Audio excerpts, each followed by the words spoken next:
up, Josh? What up? We let people come in here. Seeing all the old legends pour into the chat. I can't see any of the chat. Oh, that's annoying. Yeah, Try the click thing. Did you I click did. on it? Of course. It's the only thing I know how to do now. There it goes. All right.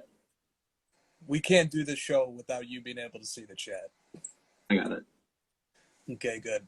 I need to email something to Nick really quick. Let me let you weigh in on the first question. I know you're multitasking too. All right. This question came from CZ_cards. And he said, since absolutely nothing happened this week, what are the top 5 flavors of seltzers? Top 5? I have no idea. I don't even know what flavors I like. I guess I'm more of the lime ones, and the orange, and the fruitier ones. So like the citrus ones, I guess. I don't know. I don't care that much. You heard it here first. Top 5 citrus flavors going up. Lime, citrus. Flames, fire, you know how it is. Yeah, let the people join. We have, I honestly, by the way, the questions that we got this week were the best questions I think we've ever gotten. If I can say that. They're the best questions we've ever gotten. And so what I do is I email them to Nick, because then Nick takes a few of them and he posts them to the Card Ladder Instagram page as questions. But if I don't email them to him right now, then he won't get them because I delete them as we go. So, all right, emailing the questions to Nick. That's done. Close my email because I'm going to show my screen. We don't need people to see that. All right, good. Okay. Announcement. Let me make a quick announcement here. The new video covering the National, part 3 of Card Ladder's documentary series, is live on the Card Ladder YouTube. It is called Why We Collect. It is the most powerful episode in the series. I highly recommend going and checking it out. It's really, really good. Okay, so that announcement has been made. Also, shout outs to everybody who is in Wisconsin at the Wisconsin Dells Card Show. Christina and I will be there tomorrow. So hope to see some of you guys there. Josh, do you have any announcements? No, I'm multitasking, and this is like the worst week to multitask, but I am, so I'm trying to focus here. No doubts. All right. So I wanted to read 2 questions first to you guys. I categorize these questions as separate from the landslide of other questions that we received. And here are the questions. First, from Cardboard Junkie. Cardboard Junkie says, drama everywhere, or as our Canadian friends say, drama everywhere. Focusing on actual sports cards and collecting would be refreshing. And Say Hey Cards says, at least one happy topic this week, please, about actual cards amidst all the hobby news. Love to hear from you guys. Love to hear that people really are just here for the damn cards. And that's what this all boils down to. So thanks for those questions, guys. We have actually quite a few questions about cards. But first, we have to get to the juicy stuff. And it's going to take a little while to go through it all. So let me do this. Let me set the stage here for what we're going to talk about, because the Card Ladder blog, which is accessible via cardladder.com/feed, the Card Ladder blog published an excellent recap post about what happened this week industry-wise. And so let me go over it. Take a moment here and go over it. It's called What We Know So Far, the Facts Behind the Fanatics Deal. And by the way, we do this every time. We want to get the facts straight, right? We want to frame a discussion surrounding facts so we can, once the facts are in hand, then we can analyze. So let's get the facts straight here. What we know so far. Basically, look, the last 24 hours have been crazy. That's correct. it's pointed out that in the last 24 hours, there have been deals reached with the NBA and the MLB, but not the NFL. Keep that in mind. And then as far as players' unions go, NFLPA, MLBPA, and NBPA. Okay, so that's all sketched out here. So Fanatics, it is reported, has deals with 5 of the 6. The NFL is the one missing. And I'm going a little fast, but we already did a 30-minute live about this before. So you talk about MLB, tops, including Bowman. You know, you get into some of the dates. Those aren't super important. It's a few years out.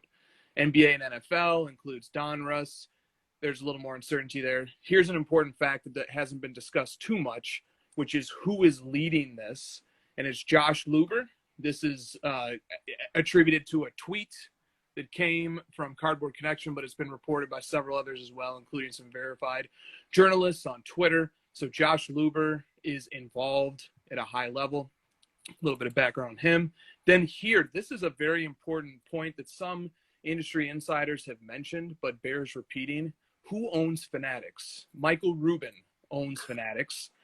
And that name might sound familiar. He's a co-owner of the 76ers. He was involved in the Free Meek Mill movement. He's friends with Robert Kraft. And although it is unclear the prior relationship that Josh Luber and Rubin have, they both are from Philly, and they both have a love of sports.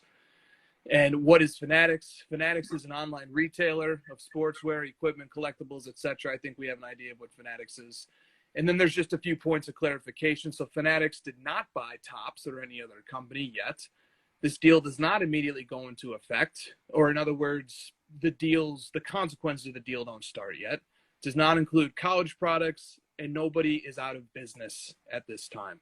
Quite the contrary. In fact, negotiations may just be starting to source at the bottom of that article. And the article is sourced, which is obviously part of our best practices. So good article there to catch up on. All right. So now we've set the stage. We've got the facts in hand. No sensationalism, just the facts. Let me read the first question because this question is going to get us started. This comes from Bullseye Cards. This is a long one. He says, just a thought. It's great to talk big picture, but every week is another crazy week these days. Most speculation is meaningless. Change is the constant. Maybe add some little things to the crossover, please, like having people show a card in 2 minutes or less. I think Adam Lefko already has the trademark on that in his Shark Tank. It's fun to talk actual cards and not just the state of the industry that none of us can control. But, side note, I'm in the camp that change was needed before Fanatics. Most of all, pictures on cards need to stop being horrible. I love the thought of fresh ideas, and hopefully Fanatics can do it right. We will see, but I'm not personally going to spend the next few years worrying about things that are not in my control. See you tonight. So Bullseye makes a great point, then goes back on his point a little bit and comments, as we all would like to. Card Tank, sorry, Adam. Let's just talk about this perspective, because we had 3 comments from this perspective of like, calm down on all this snap reacting and hyperventilating over this news. We can't control it. It's years away. And let's just relax a little bit. What do you think about that take? That's not a super fun take, but what do you think about that? Yeah, I mean, no one's rushing to listen to that content, right? I mean, I think it's the right answer because we're all just guessing. That's what we said. That's what we said all week. Everyone's just kind of guessing at what's going to happen, and that's what's getting the clicks right now, and the attention is like just people making random guesses, and we have no clue, especially on this. Of all the news, we have no clue on it's this one, because it's like you said, first of all, it's years away. We don't know what Fanatics is going to do at all. I'm pretty sure they don't even know. This is all so fresh for everybody. So, take a deep breath and remember what this is all about anyways, which is the cards. That's a great point.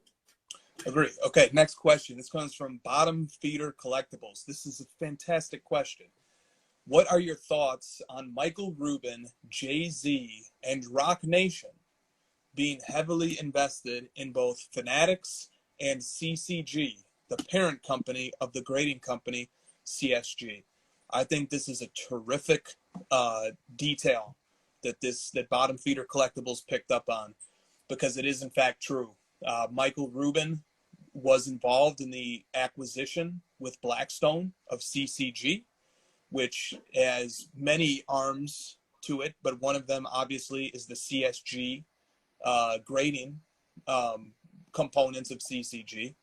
And then also you have the Michael Rubin connection to Fanatics. So now you have Michael Rubin, a key player in many different facets of life, now has control over the most important piece on the chessboard, which is the manufacturing of cards.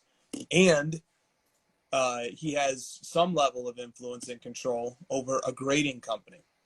So this, once again, we talked about this before, about how when institutional scale wealth comes in, they want to control all the variables. And so I think that was a very keen observation by Bottom Feeder Collectibles. What are your thoughts on Michael Rubin, Jay-Z, Rock Nation being heavily invested in both Fanatics and CCG? It kind of tells me that Fanatics is probably going to keep like the traditional concept of cards at play, because they wouldn't just like invest in a grading company and then invest with Fanatics and just like turn it all around and upside down. So I think there'll still be grading to a certain extent. I don't know that like PSA or BGS is going to go away or anything like that. I think so. I think, you know, the settings that we have today for grading will probably be in place. I'm not sure how else to read that. Yeah. I mean, we can go down a number of rabbit holes with this, but I don't think we need to. I think you can imagine what value there is in controlling the different important institutional segments of sports cards. Mostly 90s basketball card says, is there anyone better than Josh Luber to be in charge with his passion and experience? So I just want to clarify, we don't really know what level of involvement any key player has. So let's just kind of shore that up right now. And let's redirect this question towards, clearly there is reporting from credible sources that Josh Luber is in fact involved. And is it a good thing? Is there anybody better to be involved given Luber's passion and experience? And also, yeah, I mean, he definitely has done this before, something similar with StockX. So he definitely has the knowledge for sure, the passion. I know we've talked to Josh a lot. We've had him on the show. He loves cards. He's been buying a ton of stuff. You know, he's got a lot of sweet cards. So, I mean, it gives me definite optimism to have someone that loves cards being I don't know if he's at the front of this or like you said, we're not sure, but having him involved is definitely important for this. If we need, it's like having Nat involved in grading. Like we need someone that cares about the collecting side of it and cares about, you know, the rarity, the scarcity, all these different things that matter to collectors and not just like printing money. So that will be good and it's important. And I think, you know, Josh has been very good about communicating with us and a lot of people in the hobby and the community. So I think that'll be good going forward, having at least someone we can lean on a little bit. No doubt. Yeah, Josh Luber, like Nat, is in the thick of the community. He will come on the crossover. He will do the podcast circuit. He will respond to DMs.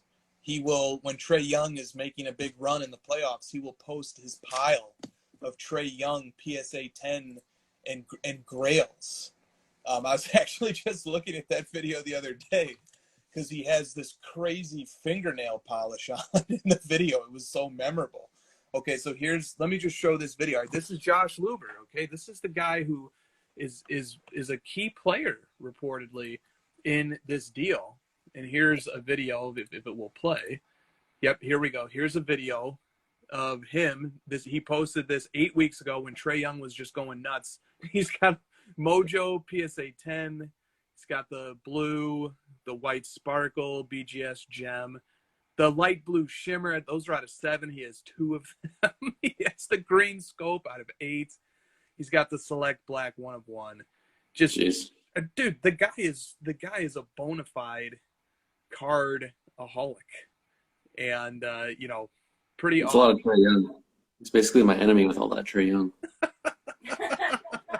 I put this up secretly as a test to see if we could trigger Josh tonight. Okay, enough of that.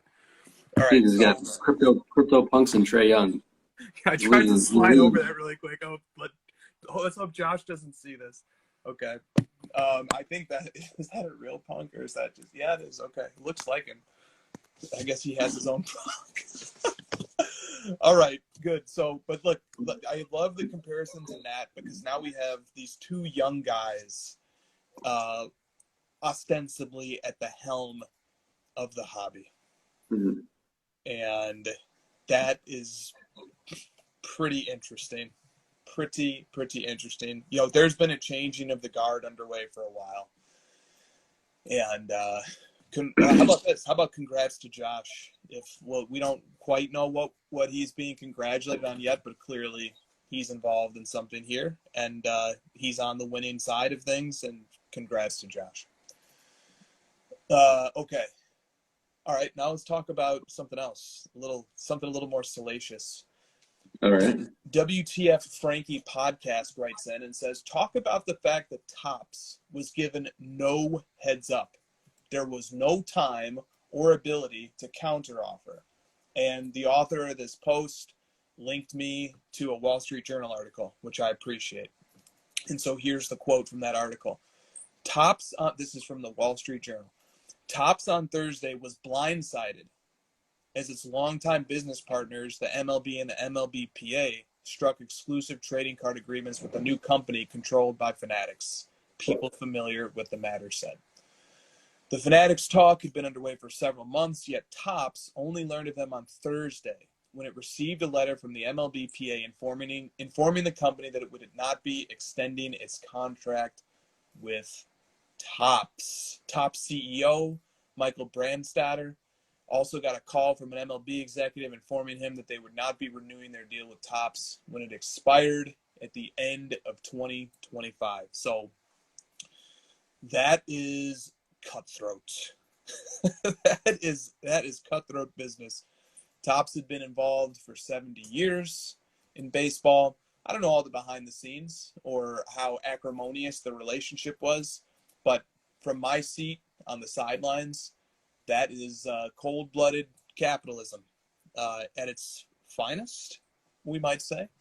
So clearly there was maneuvering going on here, and obviously the MLBPA was offered to become a stakeholder in this new Fanatics venture. So there's, Topps maybe could have done that.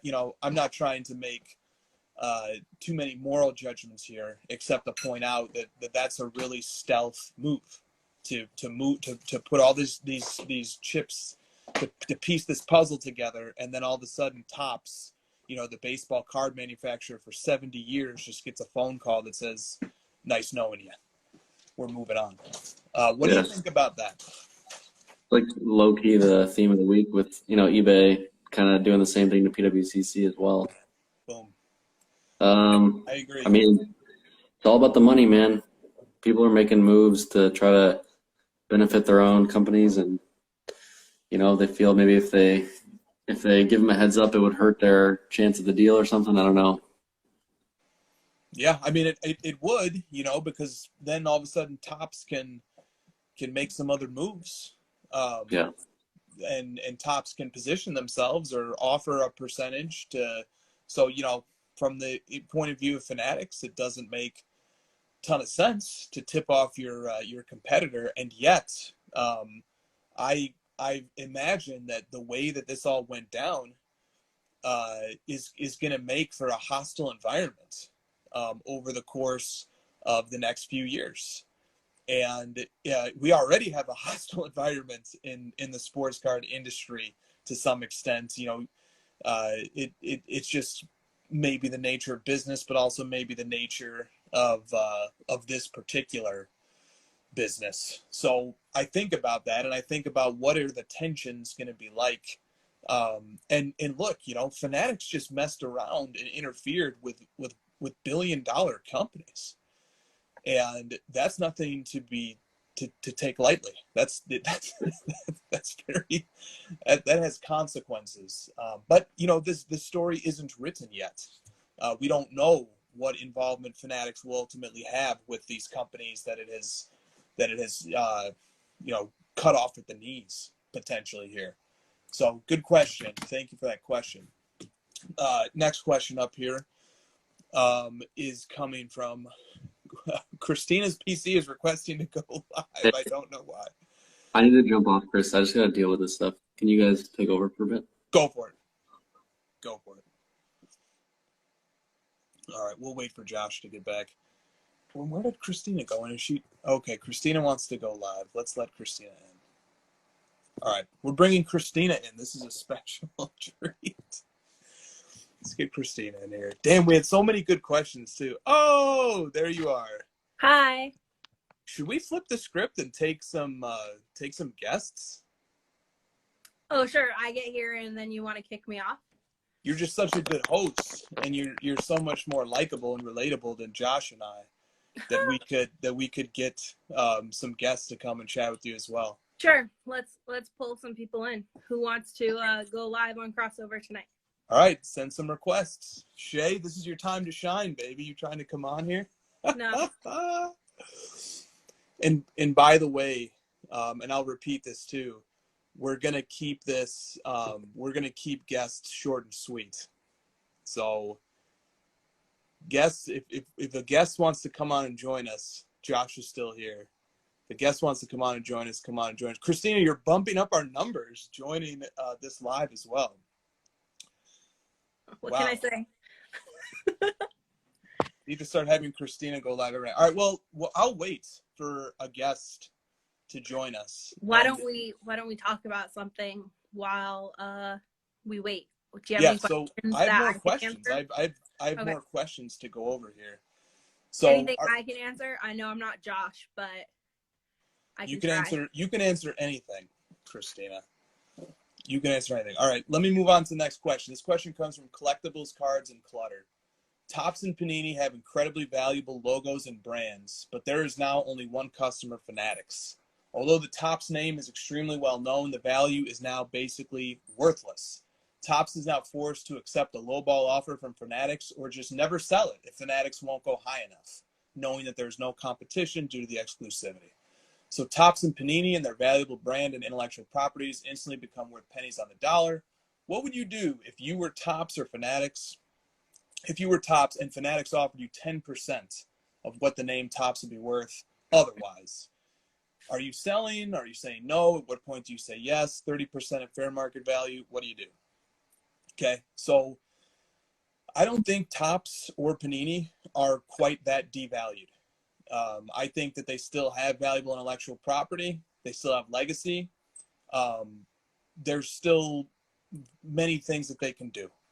But for the betterment of the industry, which is a big ask, it might be good if those brands, at least temporarily, get subsumed under Fanatics so we can continue to have Prism, we continue to have Topps Chrome, we continue to have National Treasures, that we can continue to have brand continuity. What do you think, Christina? Because I know you feel pretty strongly about competition and about these different brands. Yeah, so I mean, I think we've all said it before, like we want more competition in the space. And I was talking to Chris about this, and I think that it's going to be interesting that we're going to look back at this time and think that might have been the golden era of competition where different your face. You said the golden era. I just thought of Ken. Different different leagues having different brands is actually something that like we might reminisce about, which is interesting because I know a lot of 90s collectors now think, gosh, remember when Upper Deck and Fleer and Skybox and like everyone was Topps was allowed to make basketball product, and then we went to exclusive contracts, and now one manufacturer is going to hold complete exclusivity except for hockey, soccer, UFC, and wrestling at this time. It'll be interesting to see if other dominoes fall. You know, I worry that without some competition that it will become, I don't want to be a Debbie Downer tonight. Like, that's definitely not what I'm trying to do. But I definitely am worried. I'm concerned about the current distribution pipeline in the hobby. I know some people are excited. Others are nervous. What does this mean for our LCSs? And that's really what I'm concerned about. Okay, hold on. You're going on to topics that are well far afield of the question. By the way, you're sitting in my seats in the SCC studio. That's well, okay. Josh messaged me and he was like, "I need you to get on." It was kind of a quick shift. It wasn't a pre-planned takeover. Yeah. Okay. All right. Good. Let me move on to the next question here. All right. This question. I go off Actually, topic a lot. I'll save this because this question was for Josh. Okay. Following question. Does this kind of speaks to what you were veering into there? Mm-hmm. This comes from JHC Cards. Does the uncertainty of the hobby's future affect what cards you want to hold or go after now? Also, I think the only thing that could top this month is if Nat buys Fanatics and becomes the true Thanos of the hobby. Okay, so that's two different things there. Number one, I think Fanatics is not for sale. I don't think so. I think it's also valued currently at $18 billion. I think that might even be out of Nat's like weekend shopping budget. Yeah, G, you may be right, G. And does the uncertainty of the hobby's future affect what you want to go after now? Well, let me put it to you like this: there are bulls and there are bears. Bulls are people who see things are going up, bull market, and bears are people who see things going down. If you are a bull in this and you see things from a bullish point of view in terms of where everything is at right now, you're looking at this situation and you're thinking about a couple of things. You're thinking about the fact that Fanatics as a company is 6 times bigger than Panini is in terms of its valuation. And we've never had in the hobby, we've never had a company of that size involved. And then you're thinking about what is Fanatics going to do? So Fanatics is going to let's look at what they do with apparel and merchandise. Christina, when we were watching the NBA playoffs, every commercial break, it was annoying. It was a Fanatics commercial. Every commercial break was a Fanatics commercial. It wasn't even like you got to the commercial. It was like the in between. So before they even went fully to the commercial break, there was a Fanatics like spot that was like, look at my team jersey, awesome. Like I'm wearing a hoodie, like I support my team, which is awesome. Like we see the marketing potential that sports cards could have. Yeah. Right? So let me bridge that gap. Yeah. Okay. So we see all these commercials. Fanatics apparel is in all of the leagues they have deals with. They have their apparel in their online stores. They have their apparel at the stadiums. Here's the potential vision for what a bullish person might see is going to happen to the hobby. We have yet to really see the hobby go mainstream, but we're going to keep making incremental strides towards getting there. And a big one is going to be the Golden Touch TV show. Fanatics coming in with owners from with the leagues and with the players unions having an ownership stake in this sports card venture with Fanatics. There's an alignment of incentives and an alignment of interests that's going to potentially, why would Fanatics come into the sports card space and essentially try to monopolize it if they didn't believe they could 5x or 10x the sports card industry? Okay, so a bullish person is saying sports cards are in the second inning again.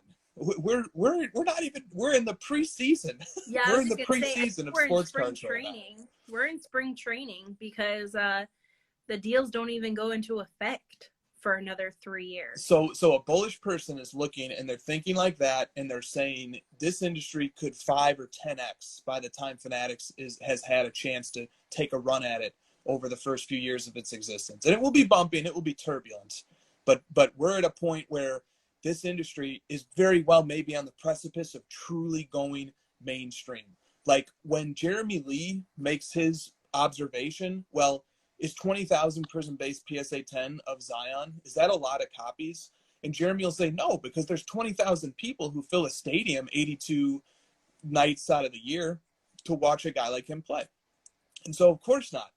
What the difference has always been, but a lot of those people aren't focused on sports cards. But we could be entering an era where just to the same extent that Fanatics apparel is marketed directly to consumers. You could walk into an NBA or an NFL stadium, and all of a sudden there's digital imagery and digital billboards showing sports cards and marketing them the whole night. In every commercial break in an MLB playoff game or an NFL regular season game or an NBA game, there's a commercial for Fanatics and their sports cards. There really is the potential to scale here that somebody like Fanatics and its marketing reach and its vision could achieve.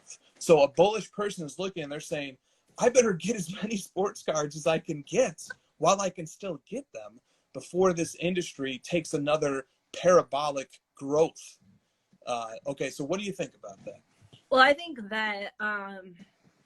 that you're right. Like, I definitely think that, like, this throws us back into, like, preseason, spring training. But at the same time, like, you have to wonder what that means. Like, what does it mean when Fanatics is going to make this mainstream? Does that mean a card shop in every stadium and, like, in the Staples Center? Like, does that mean it'll be open during games and people can rip packs, like, during the game? What does that mean for, like, the chunk wax era of the 90s? Like, what are we looking at distribution and quantity-wise? Would you be buying and ripping packs at Luka games? No. Because I'm too busy paying attention, and cards, like, take too much of my focus. Maybe at halftime, if there's no, like, dogs catching frisbees, like, while jumping off things. Okay, so let me take this the other direction now. Yeah. Okay, so we just painted a rosy picture. Please interrupt me. Let's go. Now let's, just like the good old days, now let's paint the other picture. I know this is bringing back flashbacks. This is why I had Christina's Corner, Okay, so now let's paint the other side of the picture. Oh, we also have a guest. Let's bring on a guest here.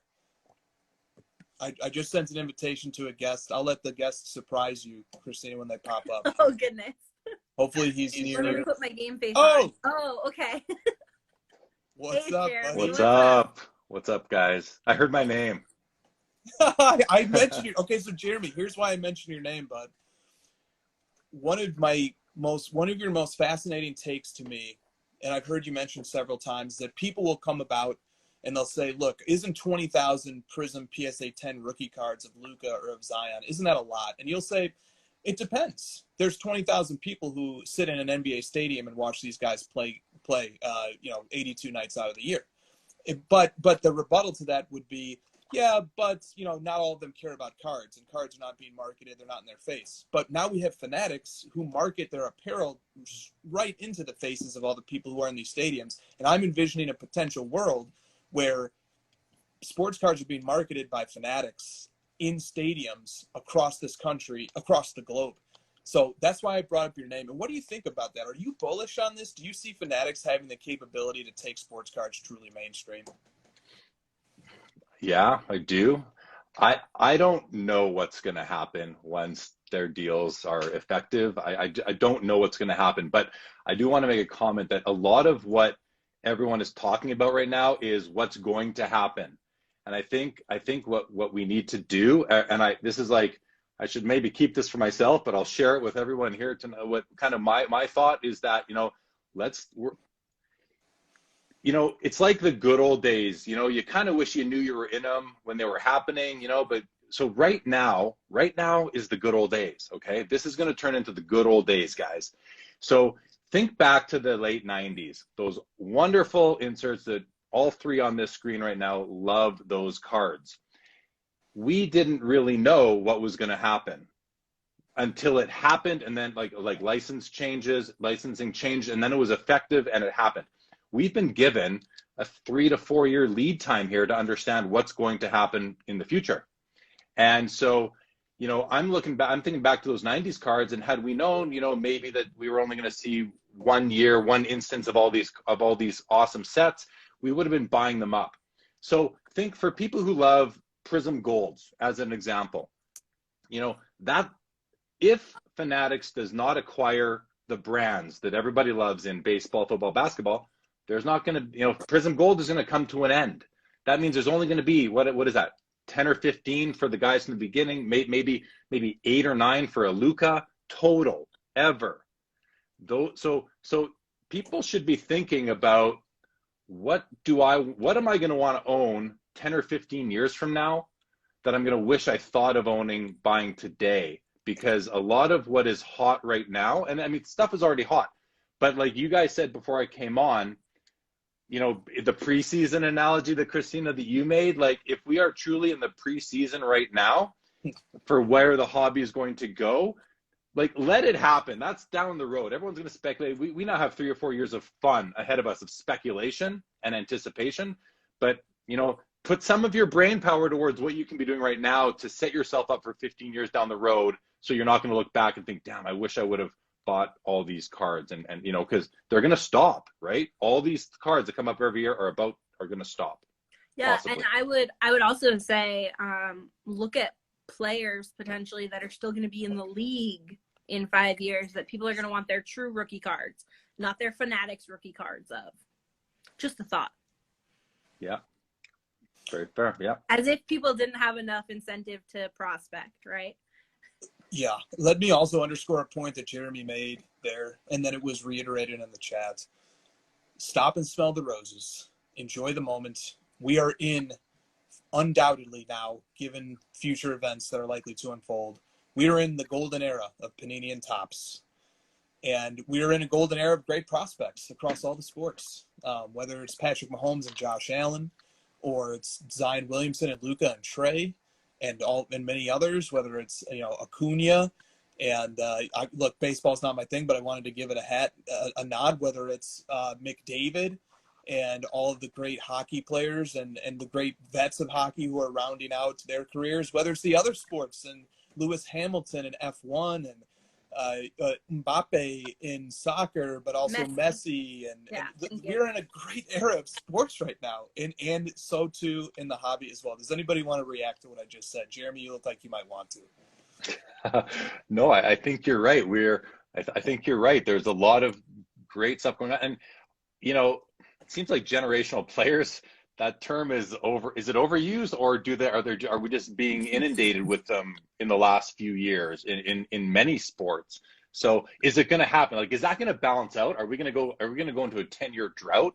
So in which case, what does it mean for the Fanatics era and the rookie crop? It might not matter because of their reach and their marketing power, but when you said, yeah, reach out, like smell the roses, I think we it's funny because we've got, if people are listening and they're kind of thinking this way, yeah, we're going to smell the roses, and we've got 3 or 4 more years to do that. So I've seen some concern about, you know, Panini and Topps just running the presses now for the past, make as much money as they can in the next 3 or 4 years.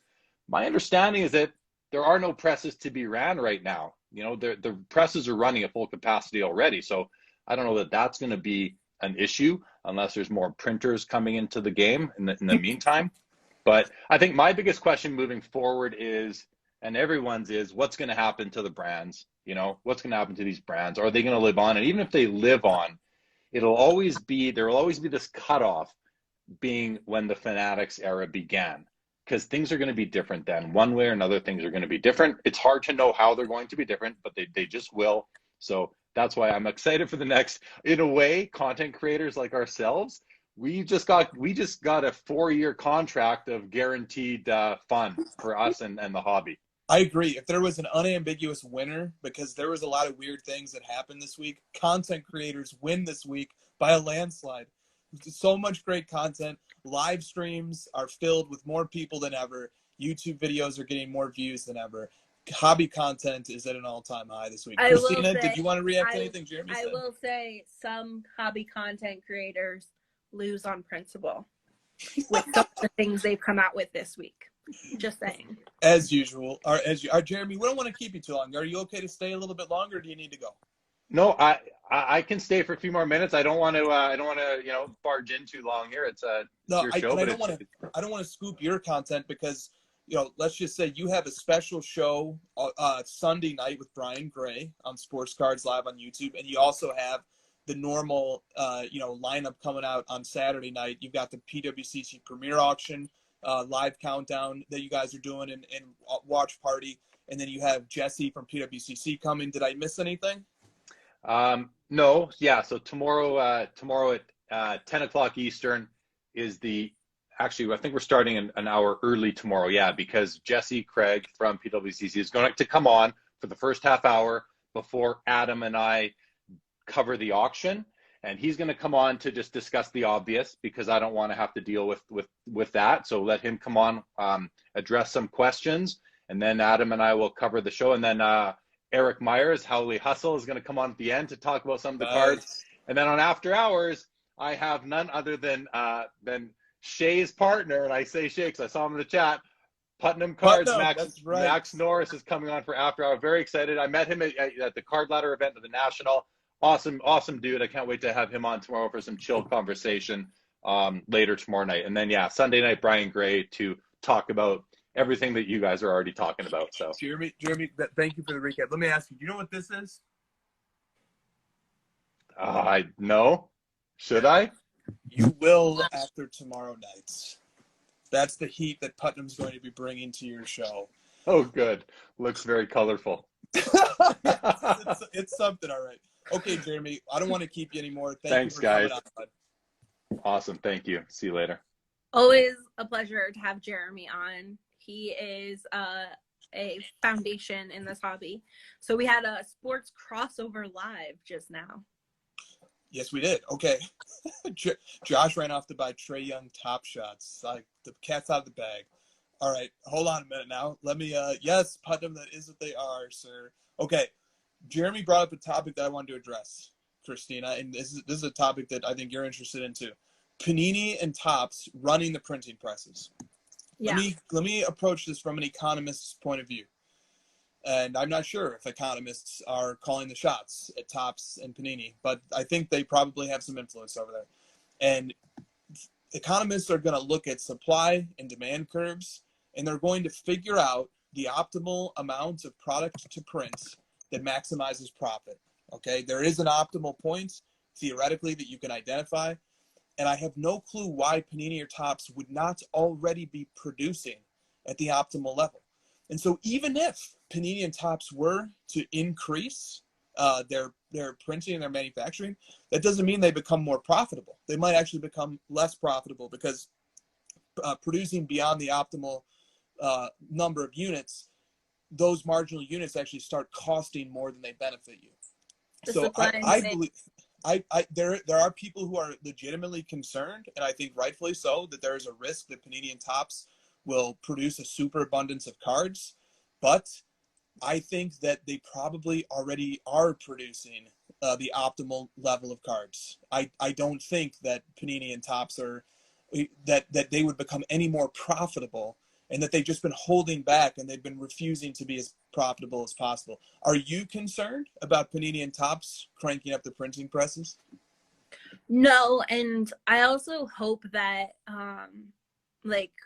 when you have nothing to lose, you try new things. So I hope that this gives them creative license to expand upon some of the products and maybe do a swan song product for the last year or last couple years and all of these brands.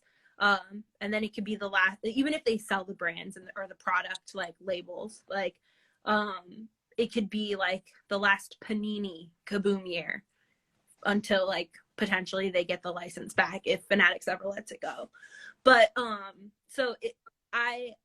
my hope for them is that your economics, yes, I think that they're at peak manufacturing numbers. Okay. But my hope is that they get a little more creative and they take a few more risks with some of the products. Okay, but all right, let's go down that road. All right, because I think you're right. So this is a question from Bless and Breaks, and they say, who's to say that collectors will embrace Fanatics' new cards? What if they are anything like Fanatics' line of apparel and memorabilia, meaning overproduced and overpriced? Our hobby is doomed. Okay, so that is the pessimist of pessimistic takes. Who's to say that anybody's going to like Fanatics? What if they make bad products? What if they overproduce their products? What if they're overpriced? What happens then? I mean, you still have like what would be considered vintage cards of like pre-Fanatics time. So all the cards up until the license it like Fanatics goes into production, you still can buy, trade, sell. So I think that it's a like, yeah, you'll have more competition because I think that Fanatics will bring more people into the market and they will mainstream sports cards. Like, but like it's not like Panini and Topps are collecting all their old cards from people and like saying you can't have these anymore. So I don't get the concern there. Like if you don't like something, don't buy it, just like you do with Panini and Topps now. Like, so then you just keep to your 90s inserts or your mid 2000 inserts. No doubt. Okay.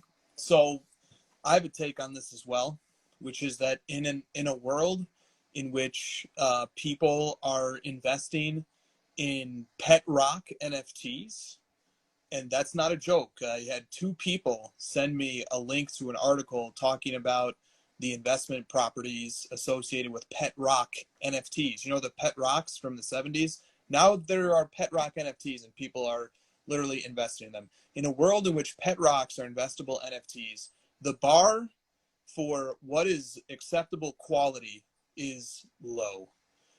And I think we saw this happen in other industries. I remember in the music business, Kung says leave the rock alone. I remember in the music business when Soulja Boy and the crunk music scene, which I was a part of in Atlanta during in the mid 2000s as a small time music producer.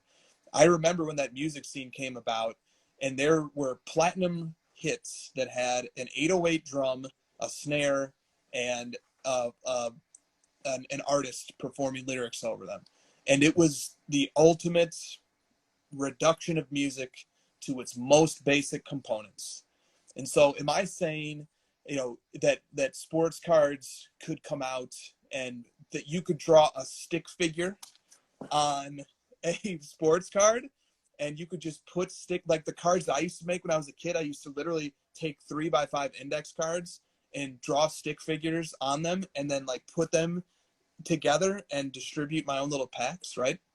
Am I saying that we could take sports cards to that level of absurdity? No, I think there is a cutoff where people say this is garbage and I'm not going to be involved in that. But I think that there is still a wide range of acceptable product quality and that we could see sports cards quality become reduced and people would still buy them. I mean, we actually just saw NTRPAs that don't have a patch from the player and that have a questionable autograph and still people are consuming them, you know, rampantly. So what do you think about that? Do you think we have standards in sports cards, or are we just going to consume whatever cards they decide to put into packs and cram down our throats?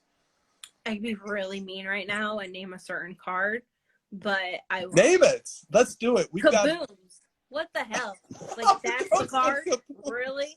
That's you just added hundreds of kabooms to Card Ladder. How can you say that about kabooms? That's why I'm over it. Like I'm over it. Over it. Totally over it. You don't even like kabooms at all? Not really. All right. Go on. I mean, like anyway.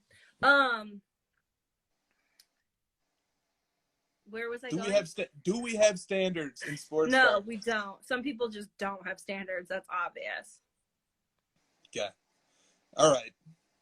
Christina's being at once cryptic and explicit somehow. Like look at like I hate to do this, but look at Prism. Like we change just a couple things. We change a border. Sometimes like sometimes we add a new color or animal print, like we're a 12-year-old girl looking for new sneakers or something, and we accept it as the product everyone needs to chase. Like I just this is what I mean by like I hope that people get more creative. There you go. It's backwards though. You gotta put it down on the ground and flip the screen, bud. Okay. Like there you go. Would you guys buy that? That's the question. Would you buy that? No, but I know someone who probably would if you colored a color on it. Oh, we have a very special guest, Christina. I just sent him an goody. invitation. Let's see if he wants to come in and join us. Goody. Oh, Hello, sir. What's up? what's I up, want- bud? I want to buy your Kaboom. You want to buy my Kaboom? Yeah. This one Is right it- here, Josh? Yeah, but here's the idea for Kabooms. I think they should actually explode. Ooh. Thank you. They should right Yeah. off the planet. They should actually explode. So you have to sign a waiver when you open up a box of whatever, whatever they put them in. Whatever they put Prism, whatever they put Kaboom in, you have to sign a waiver because it's going to be like, you remember those like whippersnapper things? You throw those like, pop.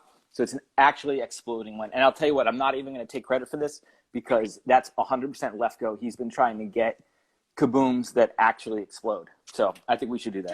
Josh, I have to ask, Josh, where do you get your nails done? Because they look better than mine.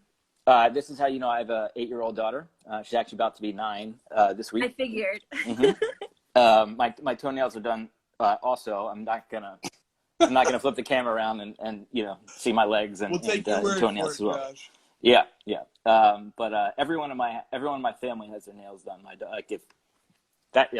It's Salon Fiona over here.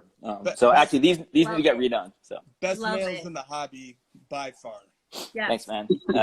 My daughter comes first. So that's Yes. that's As she should. As she Mhm. should. Sports card second. sports card second.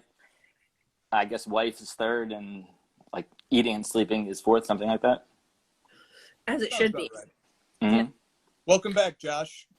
Josh Johnson. You were gone, and you decided that you wanted to come back on. Well, there was some pressing business matters I had to fix. You know how that goes, Josh. I do. Sometimes price guides just like break, and you can't figure out why, and it's just because like one VLOOKUP is looking at the wrong cell, and then you have to start the whole thing over again. So You're surprisingly close. Something about restarting something. Yeah. Really. Yeah. I saw you come on. I actually just fixed it. I was about to come on, and then I saw you come in, so I was like, I gotta get in here now. I was just up watching your guys' show at this time of night, like I usually do, and I'm sitting here grading cards and hanging out, and so I figured I would just come and say hi. Okay. Can I ask the first question? Yeah, we won't keep you for too long, Josh, but go. Yeah, just tell us anything you can. Anything. Like, we have you, and we don't want to waste this time, so just talk.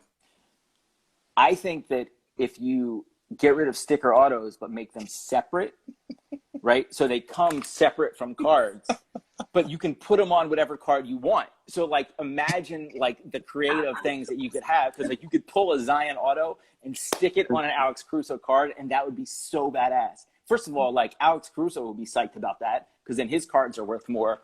I just think like, creativity is the key to life, and I just think that would be a cool thing to do. I don't know who would do it, but I think it's, I think that's a cool thing to do. So You got Nat really worked up over that, just so you know. I He texted me and he's like, is this guy serious? And I'm like, I don't know, man. Look, I think Miles Bridges and LaMelo Ball breathe a sigh of relief at the idea of being able to put one guy's auto on a different card. Totally. They can sign for the whole team. They can just like sign like sticker autos for the whole team.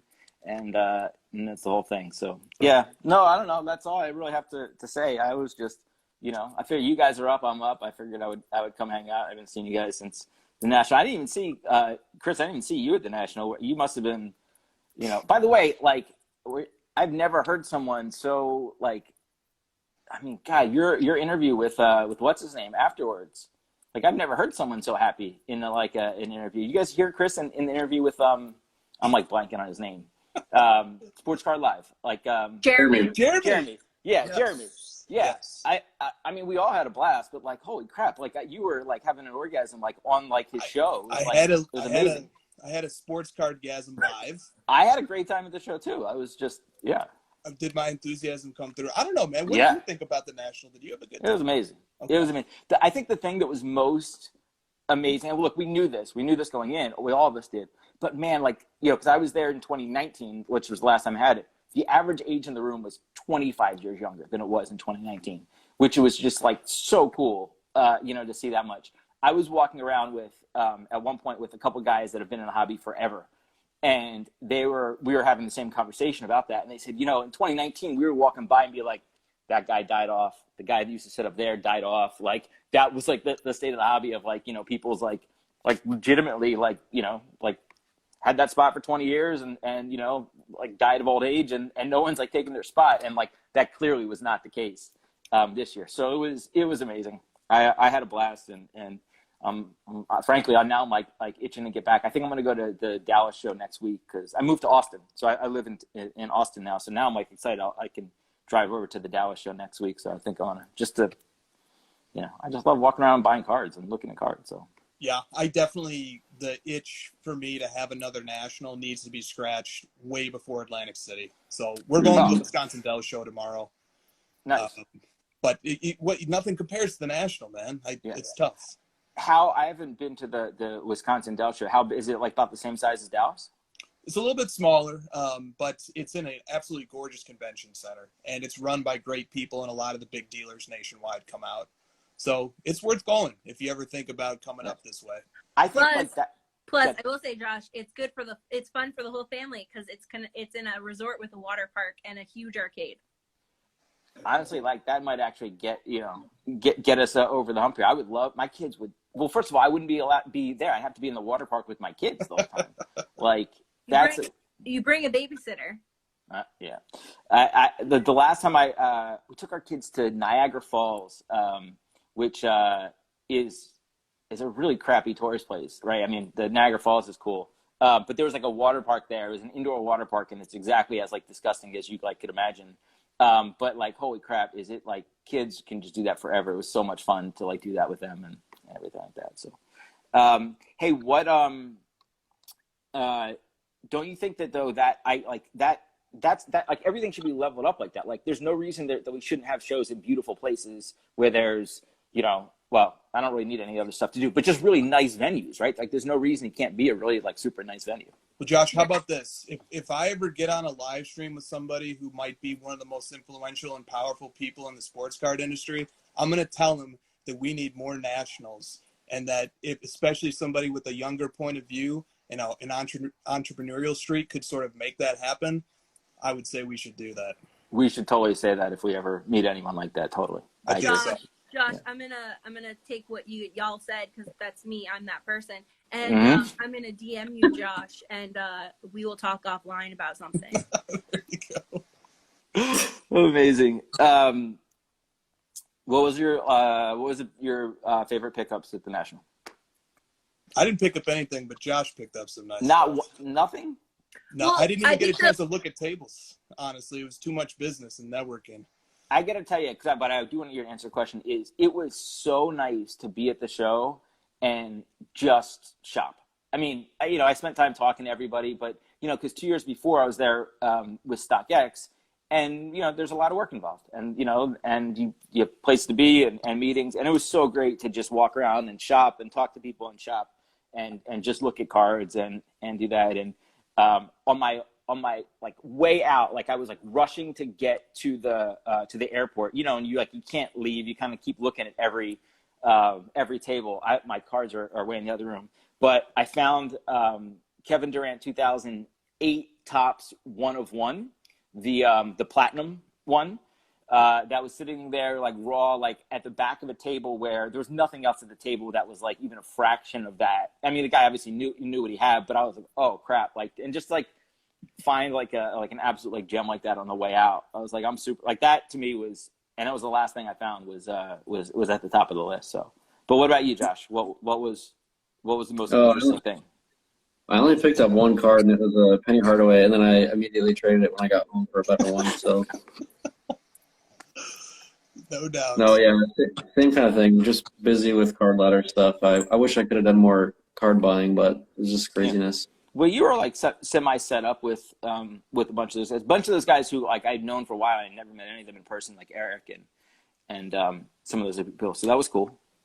Yeah, totally. Yeah, we had a little spot. We need something a little more official and bigger next year. So we're working on that. It's hard to promote a app when like you're in a real life place. And we always struggle with that, like at StockX. Do you know the first show that I ever went to? It was a sneaker convention. This was back when it was campless, and it was just me.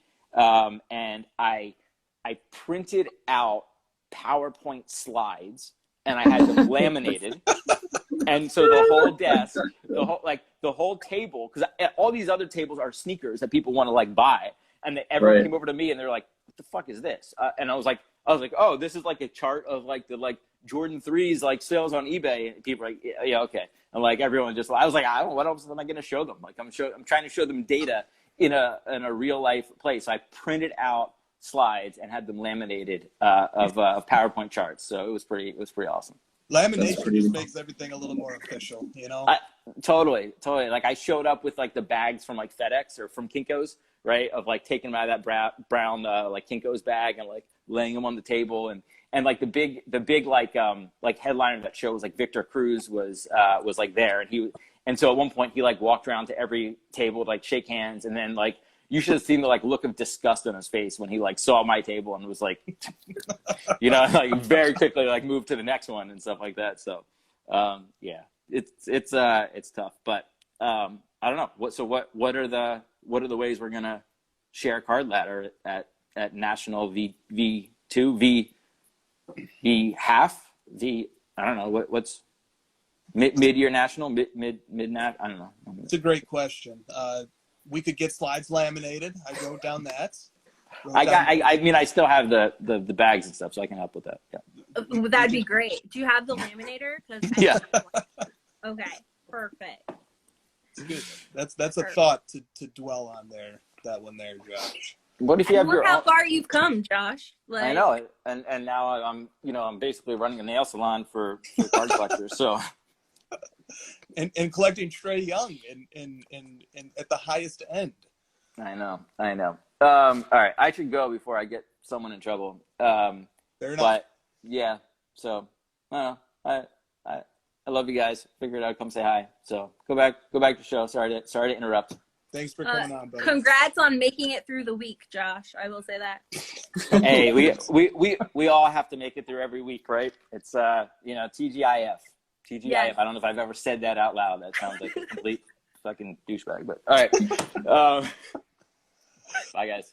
All right, man. Bye, Take care. Damn, Johnson. Look what happens when I come on. I know, right? Christina could not wait to take credit for that. All right, well, Christina. I can't believe she got a good 5 minutes herself to shit on Kaboom without me. I'm so mad. That's my takeaway. Hour two of this show is just Kaboom. Josh owes me $5,000 now for all of the things I said about Kaboom. Oh, you guys have side bets going on the side? We do that sometimes. Josh and I usually have side bets for everything. This is. I was away fixing stuff, and then I had you guys over on the side, and I was listening while I was fixing, and I just heard Christina go on a rant, and I'm like, oh my god, I have to stop and I have to listen. And then I fixed it, and I was like about to DM you, and then Luber came in. I was like, oh my god. My FOMO and jealousy is speaking right now. So then I DM'd him and just laughing. Yeah. One side bet Josh and I often have is who could make the other laugh. That's a good one. Yeah. Specifically on meetings. Specifically during business meetings. Yes. During business meetings. Yeah. Yes. There will be a comedy about this experience one day. I have no doubts. And it's usually when Chris is just. I was like, you clearly could tell that I was distracted trying to fix this thing, so you're just doing your thing. And then I was like, Christina, get in here. And she's like, tell him to let me in. And I was like, he's literally just talking. I can't even get him to stop. Which is not an unfamiliar experience, is what we're saying here. I just want to say hi to Pardcorn. They're in the chat and just wanted to say hi. Great account. Amazing account. Okay. Can I'm dying, Chris. Yeah, I need go. Fire the takes off, baby. Let's go.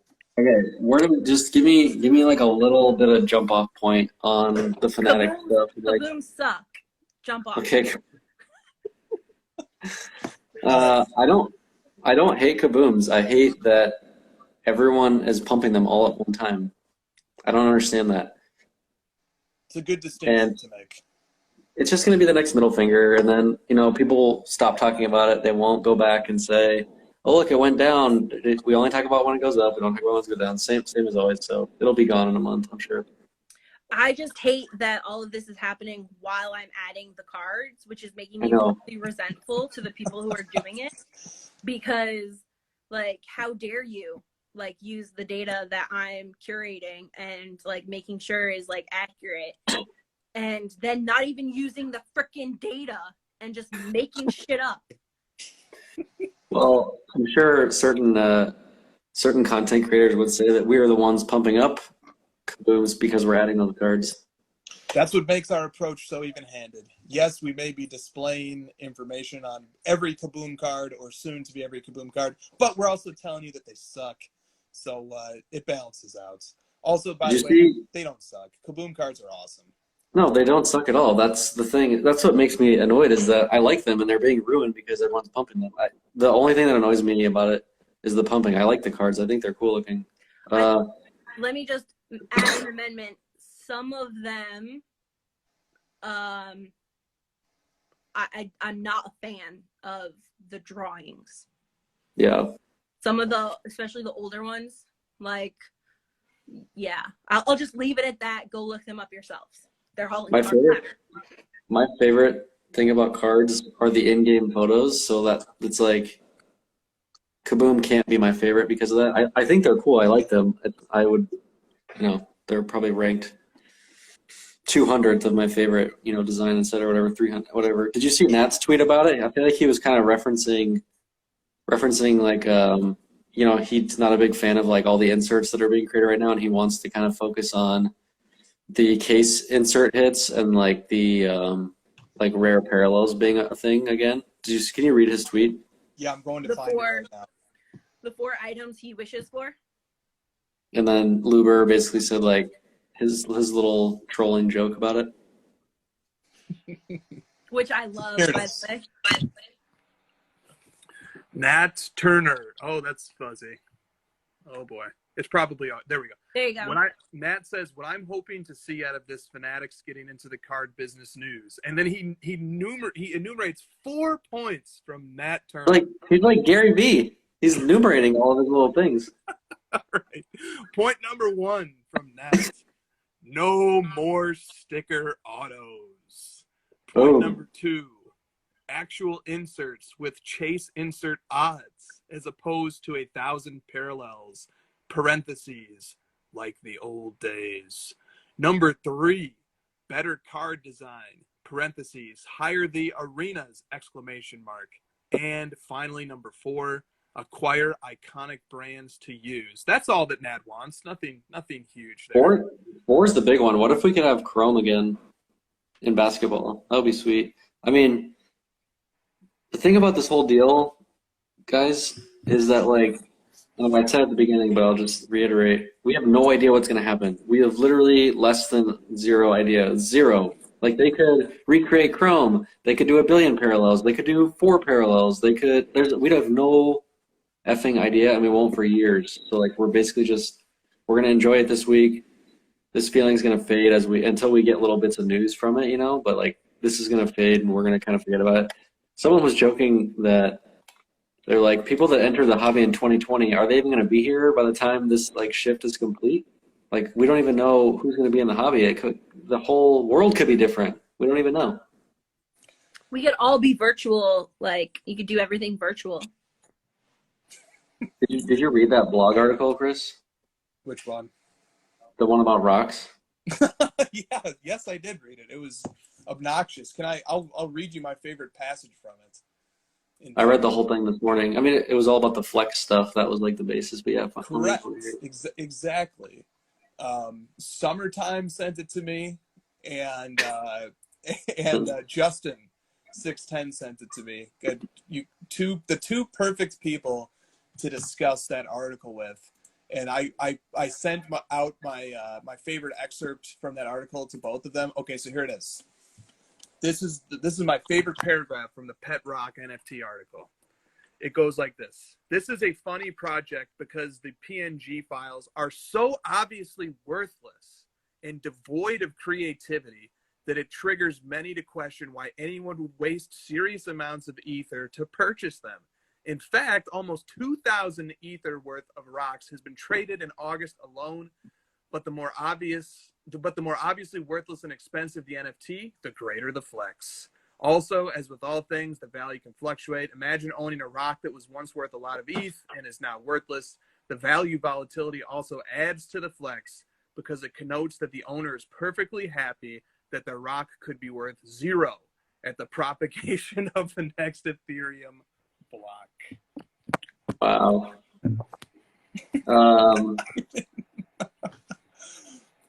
There are some.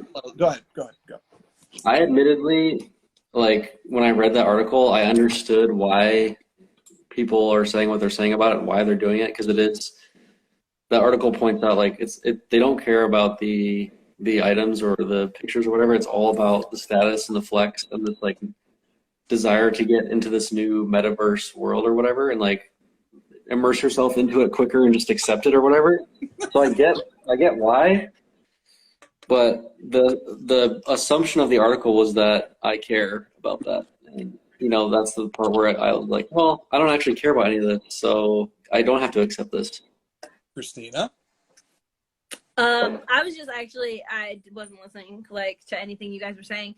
I was actually just thinking, like, should I remove myself now so that I can actually get work done? So one of the three of us is, you know. Well, Christina, you did fill in admirably. Josh, do you need to go back at this point in time and touch anything up? Okay, yeah, and Christina, come back. Come back and join me in the office. Thank you for being on the crossover. Goodbye. Thank you for filling in. Thank you. You're the weak link. Goodbye. No, that's a joke. Yeah, Josh, yeah. Good take there. I feel the same way.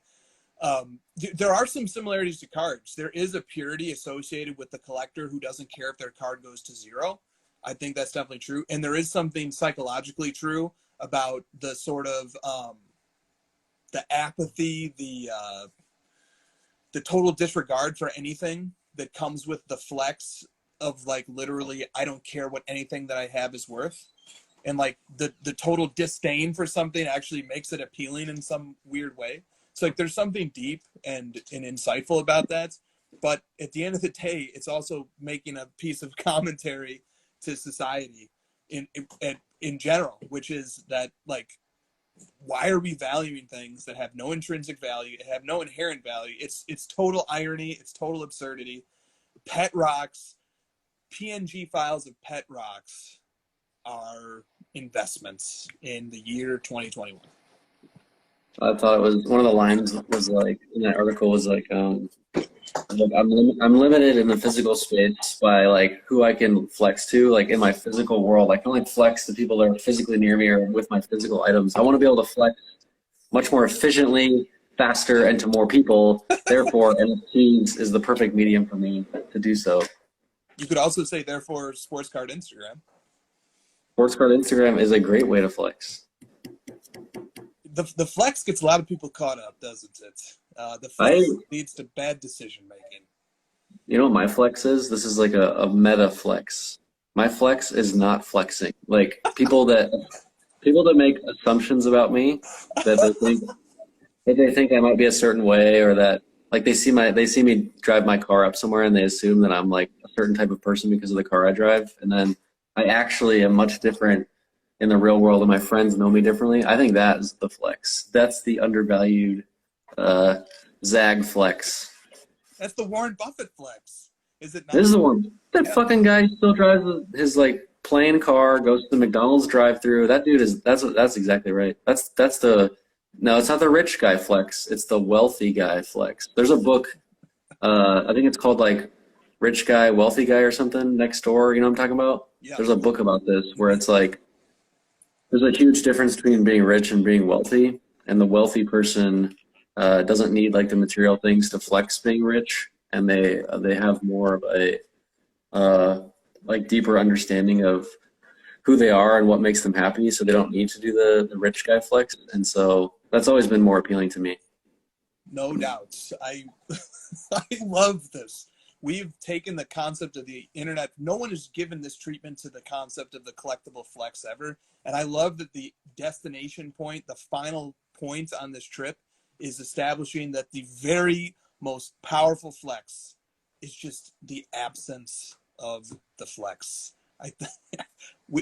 We could end this live now. We could never do another live again, and we just solved a lot. We just solved one of the biggest issues that our community faces: how to best flex. Also, the person who wrote that article does not have children. I can guarantee you that, because whenever you have kids, you're humbled so much. Like, no matter what I do with Card Ladder, no matter who I impress, no matter how much my cards are worth, I show my son and he's like, "Yeah, Dad, big whoop." I don't, like, do you want to read this book to me, Dr. Seuss? Can we read that? And it's like, wow, I am just a worthless sack of bones and skin that I have to take care of. I have to, feed my family and do all my responsibilities, and I have to be a good person. It doesn't matter, all about what I own and what items I have. They don't care. No doubt. No doubt. Well, I'd like to thank Josh Luber for being our first 2 times guest on the crossover. That was excellent. It was great to hear from him. We have a lot of other topics and questions to get to. Let's go, man. There's more stuff on the Fanatics thing, but I really just think we actually covered a ton of it indirectly. So I'm just kind of weeding it out here. There's a question that came from Collectibles Cards Clutter that I think is just kind of worth addressing. It's a long question, but I'm just going to address it briefly because I think a lot of people are thinking about this and it's worth talking about.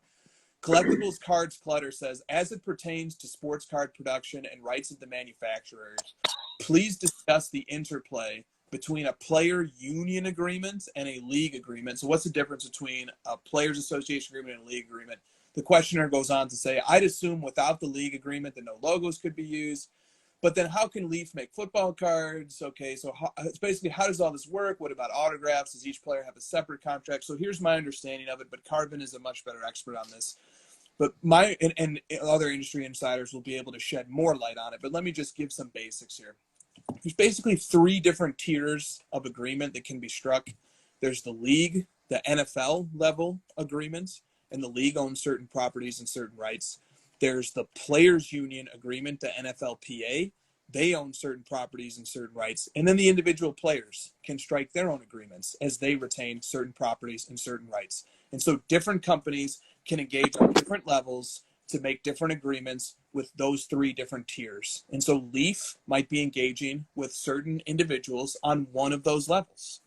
And Panini might be engaging with them on all 3 or on 2 of the 3.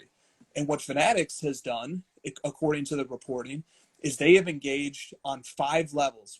They've engaged with 5 different players on 5 different entities on 2 levels. They've engaged with all 3 players associations of baseball, football, and basketball. Then they've engaged with 2 of the leagues. They have baseball and basketball, not the football league yet. So that there still is the individual who could maybe license certain things depending upon how their individual rights interact with the players association rights. And so there's still lots of different things that can happen, but basically there's a basic, primer there, right? So, okay, I just wanted to address that. Can I give 2 more? Can I give 2 more takes real quick? Yeah, sure. The Fanatics, since I've had time since yesterday. My 2 big takeaways, the only things that I feel like are worth reacting to since it's so early and giving an actual opinion on. One being the fact that the players are more involved, to your point, the players union and the players having equity. That's the important part. The players and the league having equity in this deal, I feel, is the part that could potentially be really important and have some real value to the overall hobby, because if the players are incentivized to want it to do well, that's where it really can take off, because we're collecting the cards of the players on them. If the players care and they start signing their own damn cards and we get game use stuff, if that stuff really gets momentum, dude, the prospecting on the overall hobby in that regard could be massive. The other take is around Mahomie's Cards posted a several story thing, and I shared it today, or it was a post actually. I shared it. It was interesting because he was trying to draw parallels to skateboarding. I've also seen parallels drawn to shoes with StockX specifically. And so this is one of my concerns, that we're kind of getting into this place where it will become a corporate monopoly, whether we like it or not. And skateboarding was like this cool underground thing, and we've kind of had that underground thing, not really in the last 2 years, but we did definitely prior to that. And like as these big corporations take over, especially like the card creation and distribution models are changed, it's going to feel more corporate. It's going to feel like you said, there's going to be stores. That's the only part of this that worries me, because I've always felt cards were more of a like niche cultural thing that's cool. So you guys said yesterday, you were like, we're going to look back on the Panini era as like this golden era of fun, and I kind of feel like that might be what happens. You know, like it might just be really corporate feeling here in a couple of years. So some good and bad there to balance it out. Like more people, more exposure, but it's going to feel more corporate. Yeah, and somebody commented earlier, if cards become too mainstream, does that actually end up working against them? Because one of the things that makes us so enthusiastically passionate about them and makes us reach deep into our bank accounts and deep into our wallets to get the grails is that there is something niche about it. We feel we own it. It belongs to us. And if cards become too mainstream, do they lose that appeal? And maybe they lose some of there'll be a wider amount of people, but the depth of participation would be much more shallow. There's still, you know this really well, Chris, there's still, even if the overall hobby is corporate, there's still tons of lanes where we can avoid that. And what better, we're doing it now. I am, at least. Like, I'm avoiding certain like hyped Panini sets, kaboom, and I'm just focusing on the niche that I enjoy and stuff that like can't be reprinted, right? And it can't be remade. And so there'll always be somewhere to hide, and right, it's going to get really hard to hide from the corporate stuff. Like, we're just going to get sucked into it. Yeah, true indeed. Good. Okay, there were some really insightful comments in the chat above, but I'm not going to retrace. Also, shout out to Polwax. What's up, guys? They say I think that might be Michael. They're making their account tomorrow. Welcome aboard to Card Ladder, guys. Let us know if we can help you out.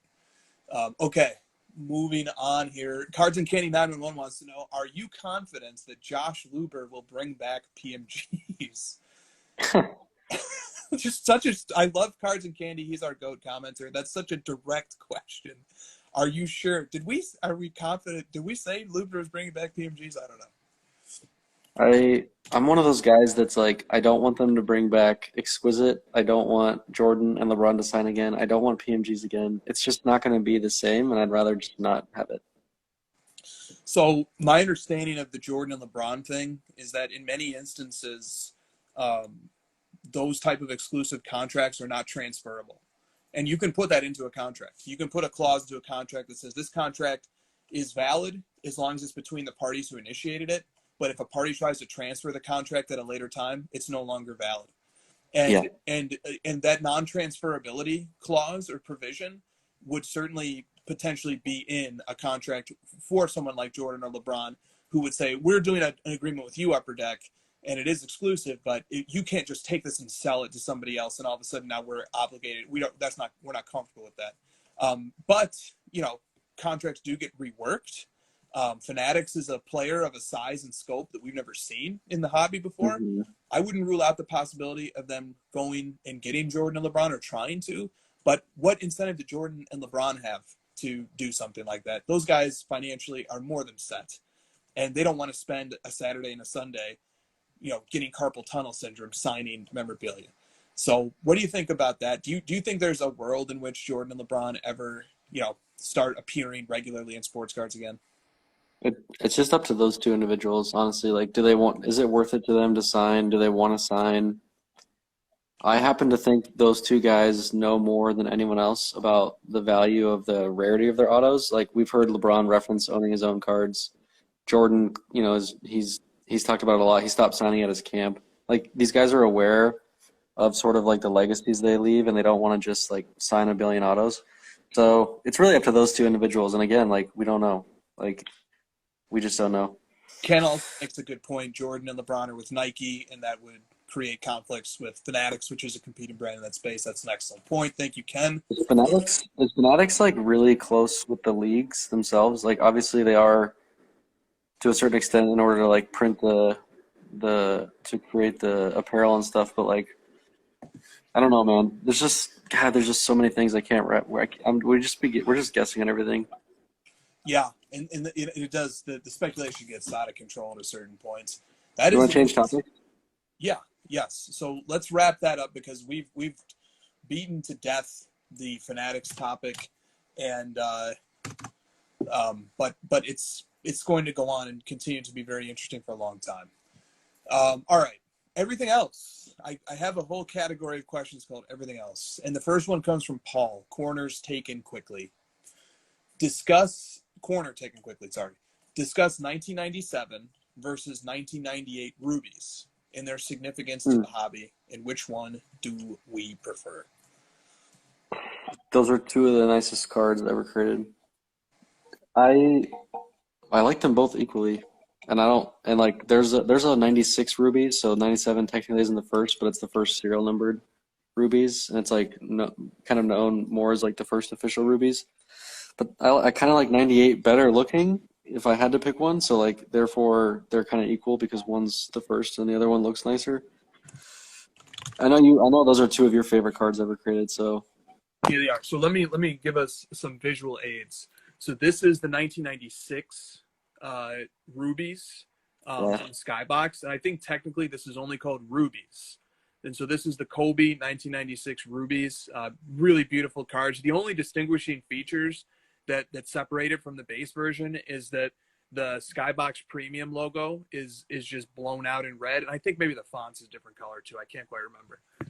I once owned the Jordan Point Men. Now let me show 1997 Rubies, which looks different. So one of the cards we have in Card Ladder of 1997 Rubies is the 1997. Now this is actually called Star Rubies, and this is the subset from the 1997-98 Skybox Premium. This is the Team Skybox subset. This is not the base card. This is the subset. There's actually two Rubies for many of the players, and once again you notice that the Skybox Premium is blown out in red. And these are just gorgeous cards. Josh once owned the more coveted one, which is the base version of that card. And how did that card strike you in the hand when you did own it? Ooh. Ooh. I love those cards. They just God, they look so good. They're awesome. And then finally, here is the 1998 Jordan Rubies. Once again, you have the blown out red Skybox Premium. And these are just gorgeous as well. By the way, the 97, like Josh alluded to, the 97, 98, and this one, the 98, 99, they're numbered to 50. So Josh says tie, and can't disagree with that. Sorry, Paul. that doesn't help at all, but tie. They're both amazing. Okay, next question. This comes from Dillick Cards. How are you prioritizing the addition of Pokemon into the Card Ladder database? I'm a sports guy, but I also see cards like Lugia fetching big money but aren't tracked on Card Ladder yet. Is it a strategic priority to add more? It is. It's difficult though because we have to respect the democracy of the submissions portal. We do get Pokemon cards voted up the submissions portal from time to time. I know that we have a strong community of Pokemon card collectors out there. Guys, if you want to see more Pokemon in there, the most direct way to do it would be vote them up submissions. And it's not terribly hard to get to the top of the submissions portal. But people vote against as well as for things. So that's like the top vote getting thing has maybe 22 votes right now. But the most hated card in submissions has 25 down votes. So maybe you need more than and it's an RJ Barrett Prism draft card. So maybe you need more than 20. Maybe you need 40 guys, 40 to 50 guys, but working together to put Pokemon cards top of that list. But also we are thinking very carefully about Pokemon. We've been contacted by some influential Pokemon collectors who want to see more Pokemon in Card Ladder. So we are thinking about it. I appreciate the comments. Josh, do you have anything to say about Pokemon coming into Card Ladder? The issue, just to be transparent and upfront with you guys, is that Pokemon is tracked differently on a lot of platforms. Like, for instance, eBay has a separate category for Pokemon, so it's just a little bit harder for us to wrangle two separate things, and it's just like we really know the sports card space really well. We know the platforms that sell them.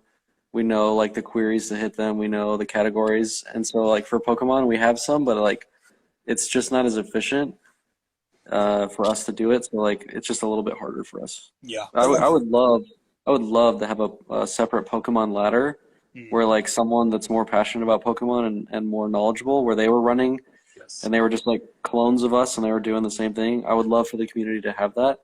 We just would rather not like half-ass Pokemon for everybody. We don't want to do that. We don't think that's fair. So like this is kind of just the reality of the situation. 100%. But we still like, there's plenty of high profile Pokemon cards that sell on the platforms that we track. We track Golden, we track Heritage, we track eBay, we track MySlabs. So, and we still will get those in. We have cards like the Black Lotus in there. You know, we have lots of those other types of stuff too. So we do need some Lugia. Yeah.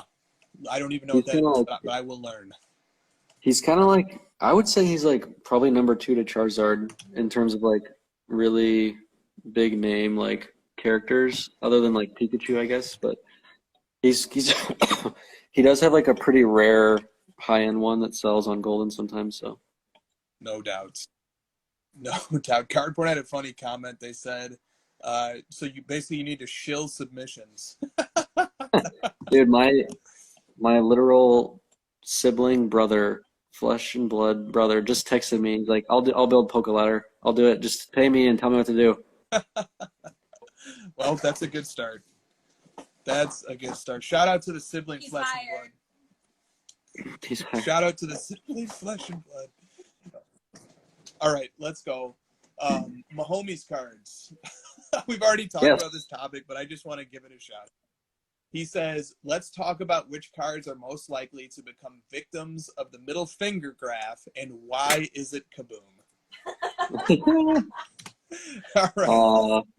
Same reason as always. It goes up too fast, too quickly. People are picking what Pokemon we look like, by the way, in the chat. What did they say? Let's see here. So somebody said Josh is Squirtle. We got Squirtle. I see Pikachu. Rayquaza? Rayquaza is pretty baller. It's like a giant, like, super awesome lizard-looking thing. I don't know what any of these are. Hold on, let me look up Rayquaza. Rayquaza is pretty badass. Oh, shit. Like a dragon. Oh, look at that. Yeah, it's like a dragon, I guess. Okay. So Rayquaza is badass. All right, hold on. War Turtle. I recognize that name. Let me see what War Turtle looks like. Can you guys tell how many cards Chris adds of Pokemon? He's sitting there like, not knowing the top 5 dudes. I once had the complete set, by the way, just so you know. That's me, I think. Yep. I can see it. I think that's me. That's pretty good. Chris's Pikachu Red Cheeks. Yeah, I get Red Cheeks, that's for sure.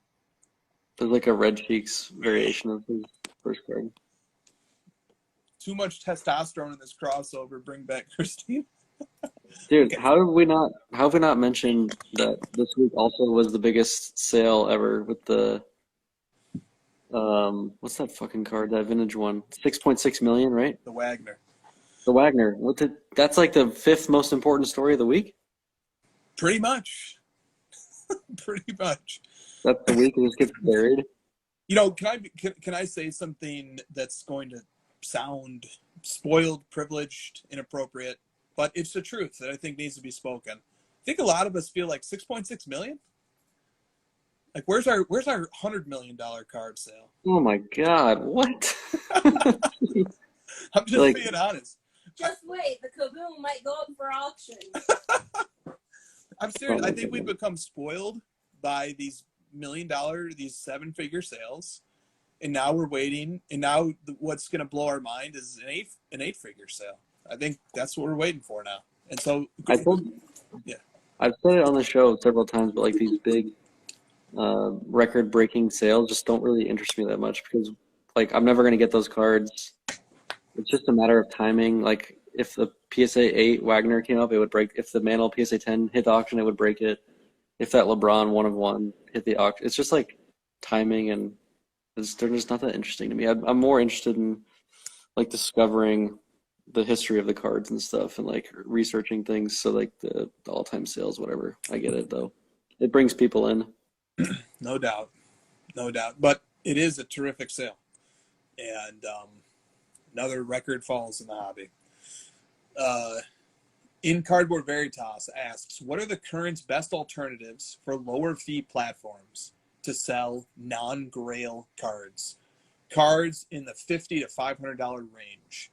Is anyone emerging as a legit alternative, a legit low fee alternative in the $50 to $500 range? And obviously, yeah. This is going to be real quick and easy. My slabs. There you go. My slabs. My slab. My They're slab. perfect. Perfect. 1% fees for the buyer and for the seller, correct? Right. They've got a ton of sweet stuff. Their platform is easy to use. They've made improvements. The people who run it are very active in the hobby. They're hobbyists like us. They're collectors. I can't think of any negatives, and I'm not paid by them in any which way or form. We are partnered with them. We pull in their sales into our platform. We think they're great people. My Slabs, great company. Easy question. Easiest question of the night. All right, just saw our friends over at Card Stock Market appear in the chat, and I also have a question from them. The question is this. I'd like to hear you both discuss if we may be seeing a short-term peak in cards. We saw all-time highs, so many established hobby businesses selling or exchanging power, and the popularity of cards has never been higher, which usually signals a top in the market. I think this also signals long-term bullish growth for the hobby, but in the short term, I am a bit confused. I'm sorry, I'm a bit concerned. What do you think? Yeah, I'm feeling similar things. I mean, we've gone. I mean, I was looking at the index today. We've gone down a pretty decent chunk in the last few months. So, like, if you want to talk about the peak now, if that's the case, the peak was actually in February or March, and we're coming down pretty far from that peak already. So I guess the question is, like, does it keep going down? And then specifically based around some of this news that's coming out, I could see some of this news like scaring people off for sure. Like I said, it's moving more corporate. There's going to be big changes. We're going to be in this weird state where like Panini is creating the cards, but they don't really care as much. Like it's like a lame duck kind of thing. So that could be awkward, and people could be panicking and leaving. I don't know. I still think your take when we were first on the show tonight was like everyone just calm down a little bit and realize that like there's not going to be a ton of short-term change realistically. It's mostly just like the expectation of change and the perception of it. No doubt. Just illustrating what Josh was discussing, this is the last 6 months of the CL50 index, and it's been pretty much on a downward slope nonstop for the last 6 months. It's gone from a value of 30,000 to a value of 18,000. So to Josh's points. Also, I wanted to add, I agree with everything Josh said. I wanted to add, now here's an interesting facet here, because prices don't necessarily move in harmony with the growth of the market. In other words, you can have a growing market and depressing, falling prices. And here's an example. eBay published figures today that said that over the first half of 2021, the first 6 months, $2 billion in sports card revenue. They also published several months ago, quarter one, $871 million, which means that quarter two, which is characterized by a depression in prices, quarter two being April, May, and June, had $1.2 billion in sales on eBay, whereas quarter one, which includes January, February, March, and February and March being the peak where the index and prices were at their highest, and then they started coming down in March, January, February, March was only $871 million. So quarter two was much larger in terms of volume. So in other words, think about how much the market the online buying market must have been expanding in order to overcome depressing prices, shows reopening all over the place, and still the total sales amount in Q2 dwarfs Q1, 1.2 billion versus 871 million. That's an enormous jump from Q1 to Q2. So we'll wait and see what Q3 holds, but that is staggering. And it's almost as if the hobby has been growing while we all think that it's been slowly dissipating. How does that happen? Like, because people are spreading out what they're buying and they're jumping into different things. So like the overall numbers are up, but individual prices are down. Is that? Yeah, yes, yeah, no doubt. And it's just the market is expanding. But like, remember, we talked about some of the factors that might be driving prices down is that there's not quite as many people bidding on any specific item, but their interests have widened. And just thinking about how much money is being spent at shows as well. Yeah. So if there wasn't shows happening. So I found those numbers released by eBay to be staggering. And also, quick shout out to Cage. Really appreciate the kind words about Card Ladder, man. So I don't know. We could come up with theories. I'm not entirely sure how to properly answer that question, but it's mind blowing. We've been tracking the expansion of people's interests in the hobby, whether it be, and I mean, you can look at it on the negative side and say like all the middle fingers that have occurred. But we've talked about this on the show a lot. As each of those little middle finger peaks came up, when those middle fingers went down and it sort of got this sense that like, okay, that's done. What's the next thing? There was a lot of people that stuck with it, like people that figured out, okay, yes, the soccer prism has a middle finger, but there are some soccer cards that have some staying power.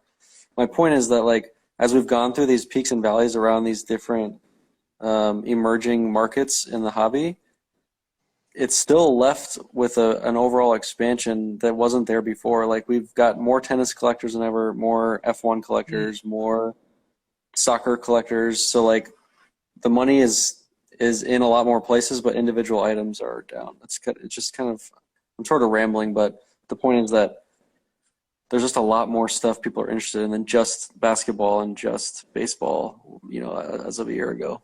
No doubt. Cards and Carpet says it goes to show that cards were just overpriced before. And yeah, there may have been, for as much buying activity that was going on, there may have been even more people just sitting on the sidelines waiting for the prices to come back down, and they start doing everything in Q2 again. So it's a great point. Mostly 90s basketball cards. Oh, sorry. Go ahead, Josh. Yeah, you can definitely think the hobby is going to grow a lot, especially with all this new news and like more exposure, the players having equity in these deals. You can think all that. You can also still think cards are overpriced individually. Like I think certain specific cards, when I see them in Card Ladder, I'm like, why is that card $7,000? Who is paying $7,000? You know what I mean? You can still think individual cards are wildly overpriced because there are a ton of cards, and not everything can be $10,000. That's just the reality. Yeah, I agree. Totally fair point. Mostly 90s basketball cards is people realize that Michael Jordan has other cards. True. There's something to that as well. 86 Fleer. Yeah, but look, 86 Fleer, man, that card is holding there at the 300K range pretty admirably. In fact, that reminds me, there's a big PWCC Premier auction ending tomorrow night. That's going to be very important comp-wise. There's a Patrick Mahomes Prism Gold PSA 10 in there. I'm very interested to see where that is. The Fleer PSA 9 Jordan to me is like, if I had to pick one card, if I was only allowed to study one card and determine where the hobby was at, it would be the Jordan Fleer PSA 9 because it has a lot more comps. It's more consistent. Like the PSA 10 has a little bit more wild fluctuations based on the timing of when it sells, the centering. The 9 is like, there's a lot more data, and I can track the hobby a lot better through that card. Love that point. I agree with that. All right, so Huckleberry Finnegans in the chat wanted to bring up two very special cards that were shared with Instagram that people had no idea where they were. And I want to highlight them too because they are incredible cards. The first one, this is the 2003-04 Exquisite, 1 of 1, Kobe Bryant. It's the patch parallel autographs. What can you do? This is from Spinatron. All right, so he has the Kobe. This card is just ridiculous, Josh. Yeah.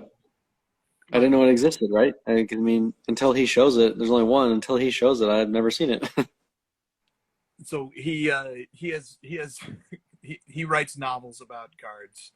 And first deal through Ken Golden. Feel free to follow Spinatron. I'm sure everybody already does. And then also he posted this one, Oh, the just Michael the Jordan. Jordan of the 1/1 Michael Jordan 2003-04 exquisite as well.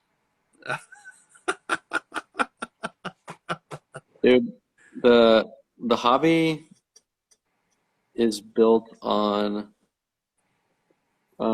people like that. People like Spinatron that like just have been doing this for a really long time. They're clearly, borderline obsessed with it, myself included, you included. I always feel like no matter what Fanatics does, no matter what happens in the future, stuff like this is always going to be here, and it's just like you can't recreate this stuff. You can't, these stories and these people that do this kind of thing, you just can't go out and like find anything else similar to this. It's just insane. Ridiculous cards. Well said, my friend. And it's just chilling there on Instagram. Every rock is a one-of-one though, right? Is that correct? The rocks look kind of the same, but if you know anything about NFTs, non-fungible means that they are each individually different. They're all one-of-ones. So, would you rather have a one-of-one rock or that Jordan? See, I mean, Every rock in nature is also one of one. like a snowflake kind of thing. Your mind might explode if you can't even handle what I'm saying right now. Guys, if anybody takes a screenshot right now, you are rich. If you zoom in far enough to not see the borders of that, it could just be poop. Keep going. Keep going. Now it's poop. Oh, gross. Zoom out. That's the next NFT right there. I mean, the contours themselves, that could be a nugget. Even in its current shape. Okay. What was the line? We should just capture that line and memorize it where he's like, the more ridiculously, like, what is it? The more obviously dumb it is, the more flex it is or whatever. Yes.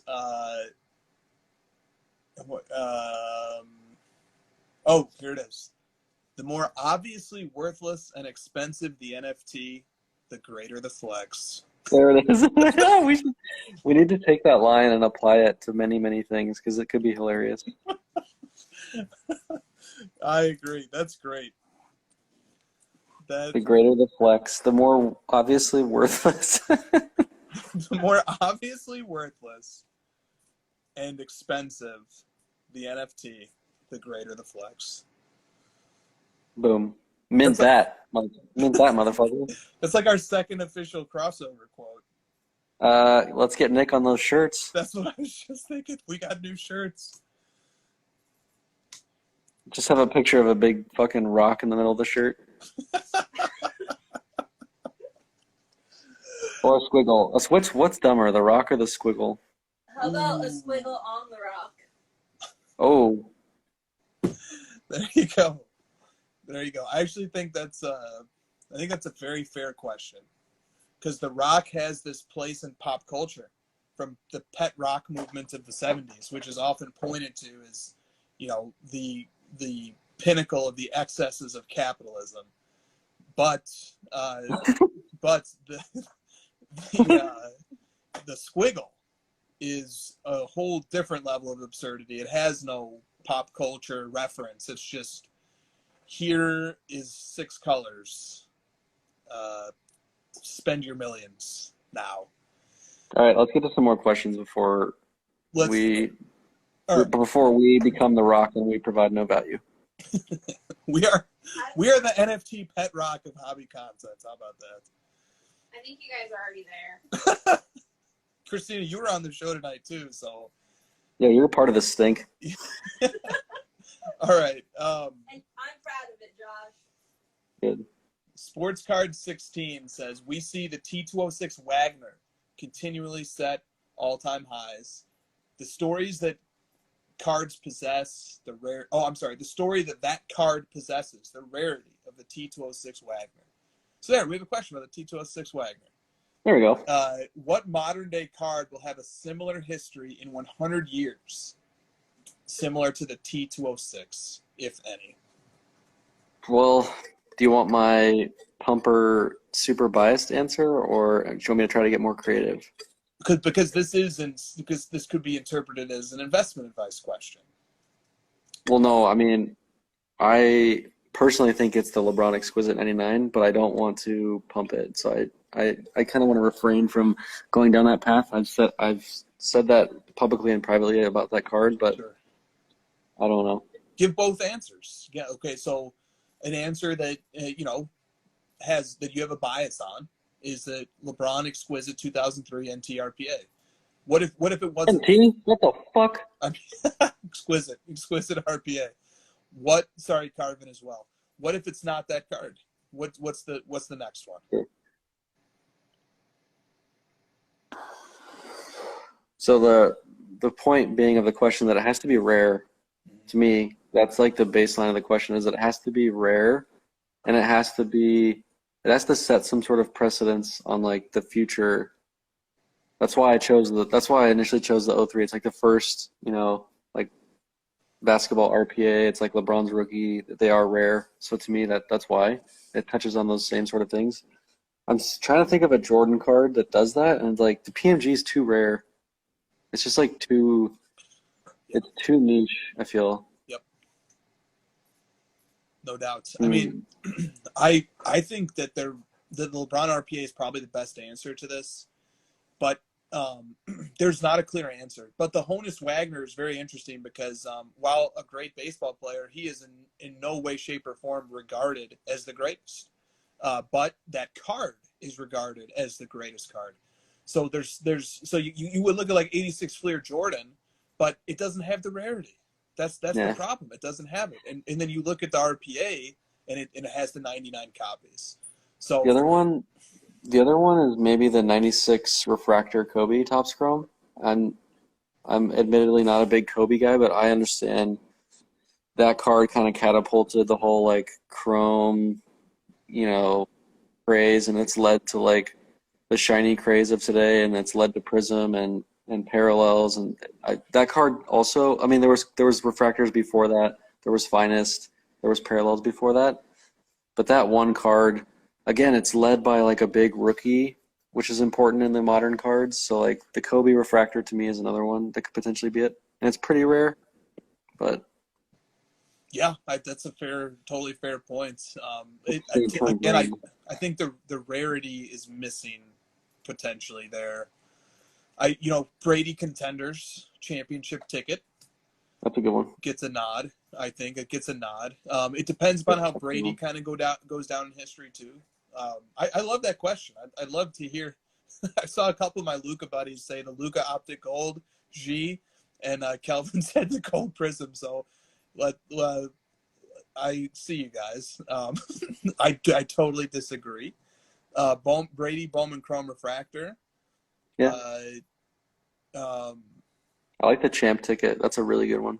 Also, something being pointed out here is that Honus Wagner's stats are absurd.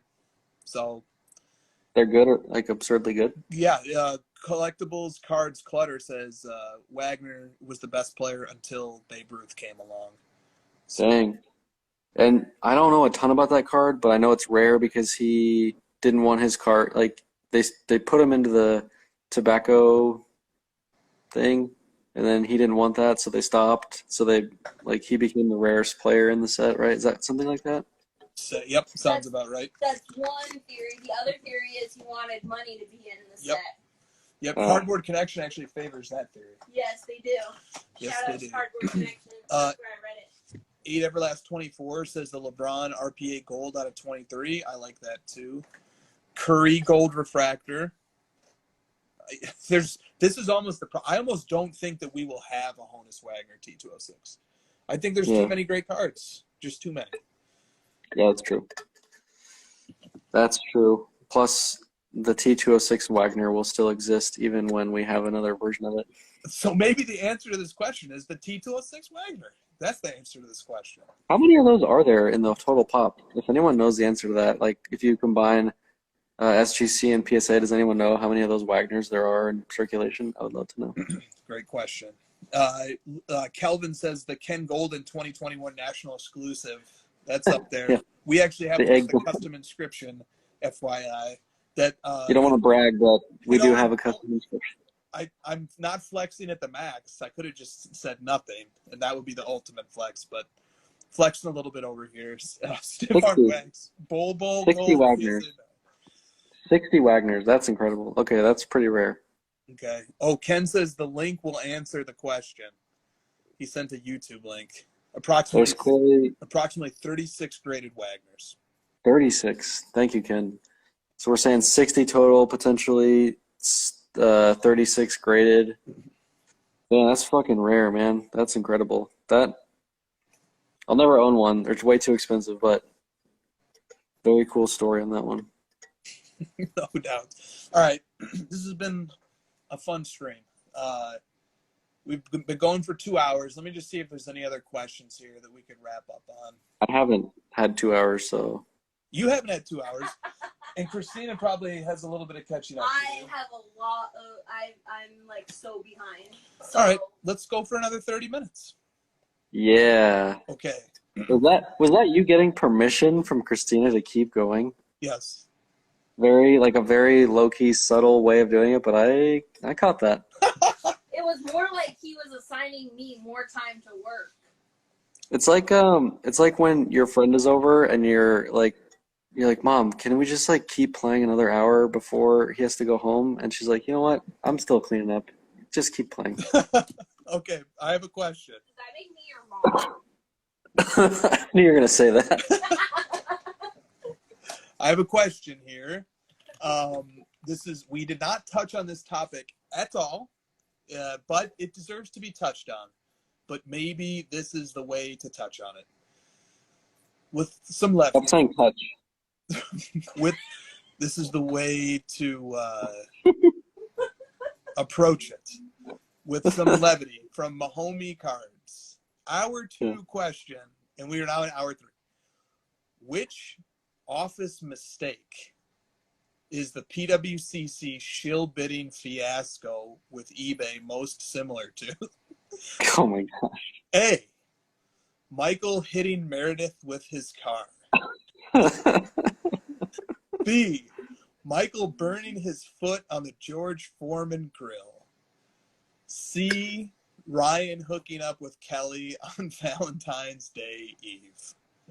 3 options. Michael hitting Meredith, Michael burning his foot on the Foreman grill, or Ryan hooking up with Kelly on Valentine's Day Eve. I'm gonna follow me on this one. Do your best. I'm gonna go with Michael burning his foot on the grill because just crush up some Advil, put it in your pudding, and realize, you know what? It's not that bad. Your body heals quickly. We move on. It was just a small burn. Even the doctor, when they took him to the doctor, he was like, put some ointment on it, bandage it up, you'll be fine. Like, it's not that big of a deal. You're overreacting. I'm with you on that. Okay. I have a better take. Well, okay. There's a few in the chat as well. Okay, I get to go first. All right.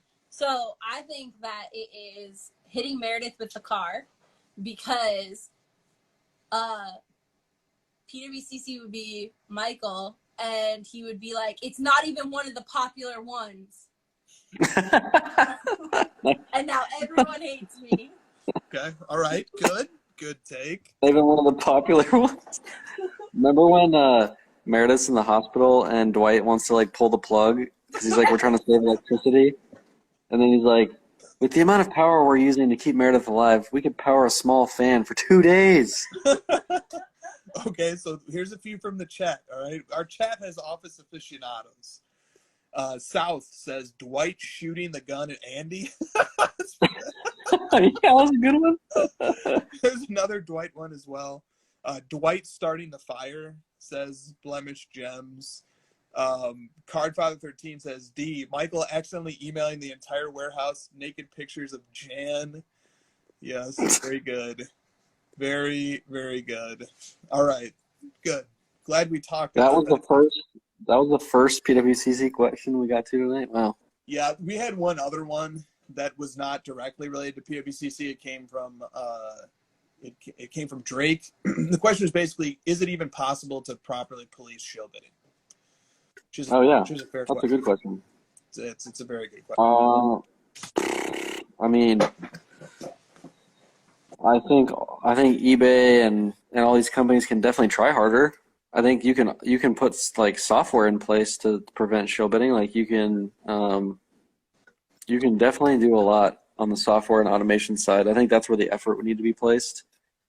Like manually policing it with like employees and stuff is a little bit tougher, and it's harder to get it completely right. And you also, a lot of shill bidding is like your intent, right? Like, are you intentionally bidding it up, or are you actually like bidding it up because you're trying to win it and you want to like be the highest bid and you want to win? So like, it's really hard to, like, as a lawyer, Chris, isn't this kind of a tough thing to police? To police, Or to like prove that, like someone's doing it wrongfully? Like it's really tough to. yeah, I mean the scenario that you don't want to have happen. It is known that PWCC, this is public information, PWCC has contracts with its employees, and provisions in those contracts prevent employees from bidding or buying anything from PWCC. So if there was evidence that somebody was violating that contractual term and they worked at PWCC and they were bidding on PWCC items, then not only are they breaching PWCC's terms and agreement, but now you have an easier path to show intent. Intent to manipulate or to show. But that's going to be the toughest part, is how do you prove the difference between somebody placing a defensive bid where they will pay if they win, but the purpose of the bid was just to drive up the price, because that's ultimately at the heart of this, is what's the intent? What is the intent on the mind of the person who's placing this bid? Because if that person places the bid and they will pay if they win, is that a shill? I mean, I say it is. I think it comes down to intent. I think if you're bidding on an item and your intent is not to win the item and add it to your collection, but instead your intent is to drive up the price, to inflate the value of your other items, to me, that's a shill. Maybe to everybody else, it's not. That's an open question, is defensive bidding. But the point is, it comes down to intent. Intent is and how do you show intent? That's always going to be difficult to prove, but you can prove it. You can prove intent. So like if you had somebody who had no funds, to paint a hypothetical, you have somebody who has $10 to their name, has no job, lives under a bridge, but he has his cell phone and he's placing $1 million bids on a card that's worth $100,000. We can probably safely say that guy is either suffering from some sort of mental affliction, or he is shill bidding. But that's the sort of stuff you'd have to gather circumstantial evidence to prove intent. Yeah, there's some really great comments as you were chatting. The main point is like, if they pay, that's the most important thing. If they paid, there's sort of the evidence that they weren't shill bidding. If they don't pay, there's the evidence that they were, as like if you're looking for a black and white. And a potential solution to stop it is some sort of way to ensure they're going to pay once they bid, not when the auction is over. So like either holding like something with collateral or like a reserve once the bid is put in, where you are forced to pay if you were to win, something along those lines. Like you got to put in some sort of, it's almost like when you get a hotel, right? You have to put in some sort of like down payment in case you fucking burn the place down.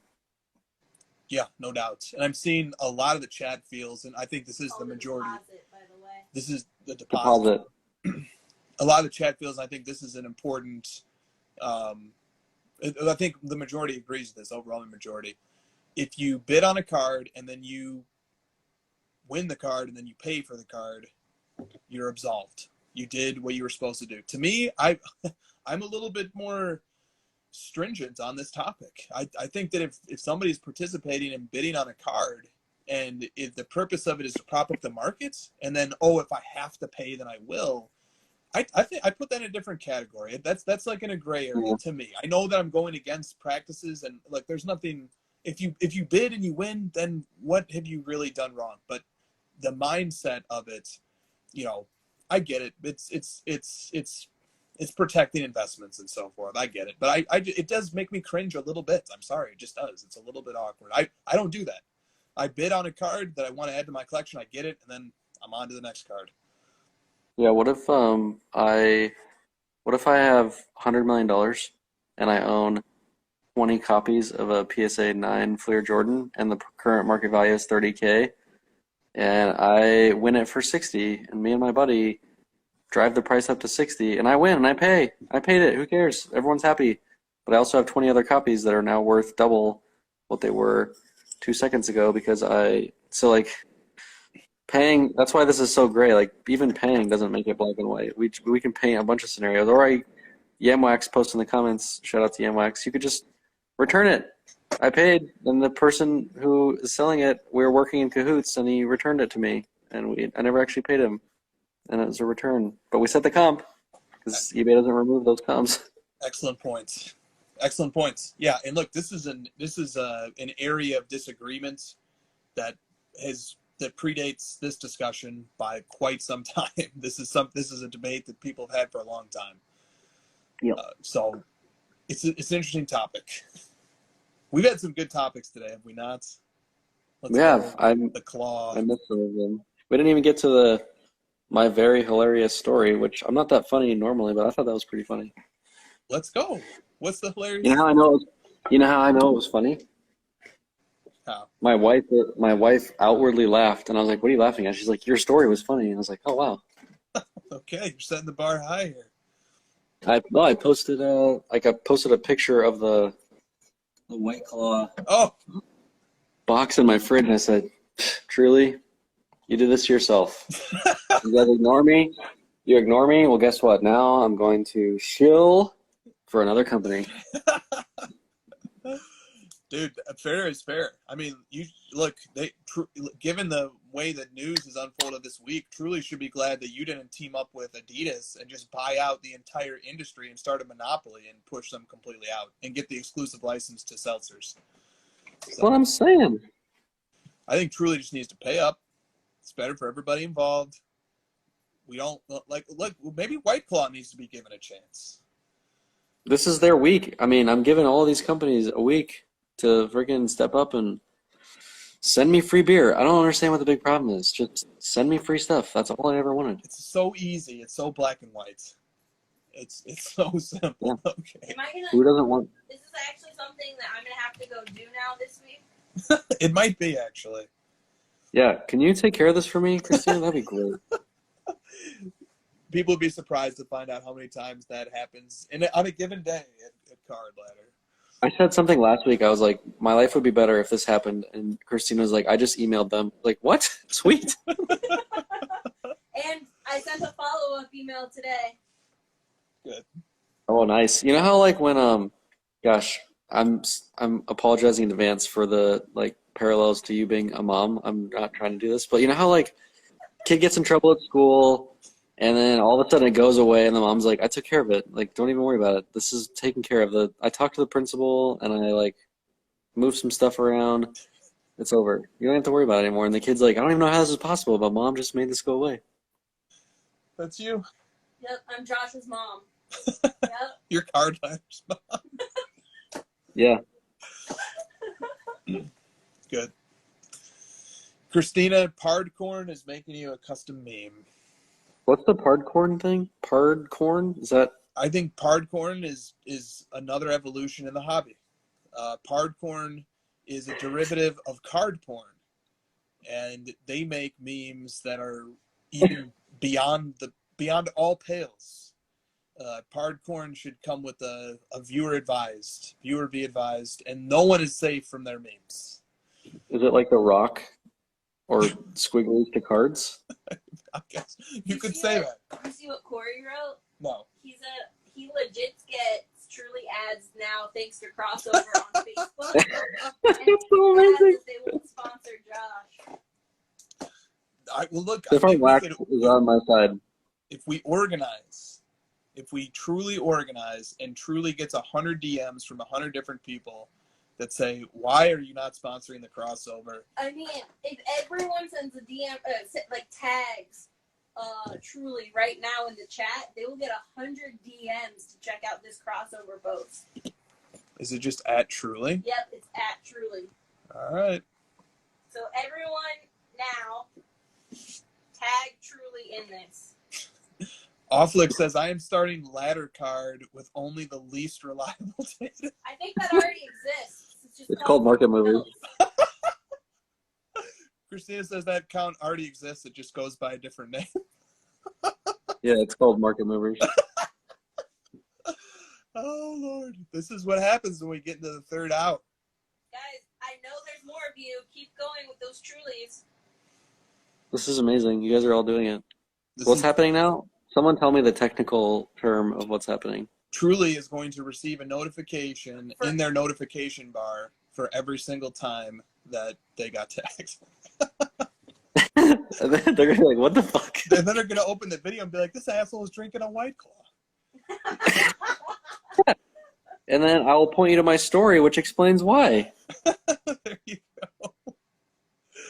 There you go. Like, which is a bigger company? Which one am I least likely to get the attention from? White Claw's like, I bet you White Claw like owns Truly. Like, we're going to find out that it's just some giant conglomerate of like seltzer corporations. Yeah, the fanatics of seltzers. It's just like White Claw just owns like all of them. That'd be so annoying. I don't even know how to begin finding out which one's bigger. I think we've just sailed our ship with Truly for now, and Truly is going to get blown up in their mentions tomorrow morning, and or whenever. Maybe some poor soul is managing that account right now and just hopped into this live. Wouldn't it? It wouldn't show us. No. If Truly, if you join this chat, please comment Request so that we know. Request. And we'll tell you what's going on.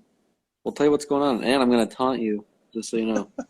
I don't give a shit. No, we do not. Can't you just send them the Truly meme you did the national? Look, a card porn. I'm surprised that You're the one who's verified, supposedly. That's what Why I'm don't saying. you send it? card porn has the blue check. Tag Truly. I would, if I was Truly and I saw card porn mention me, I'd be doing whatever card porn asked. So let's go Truly.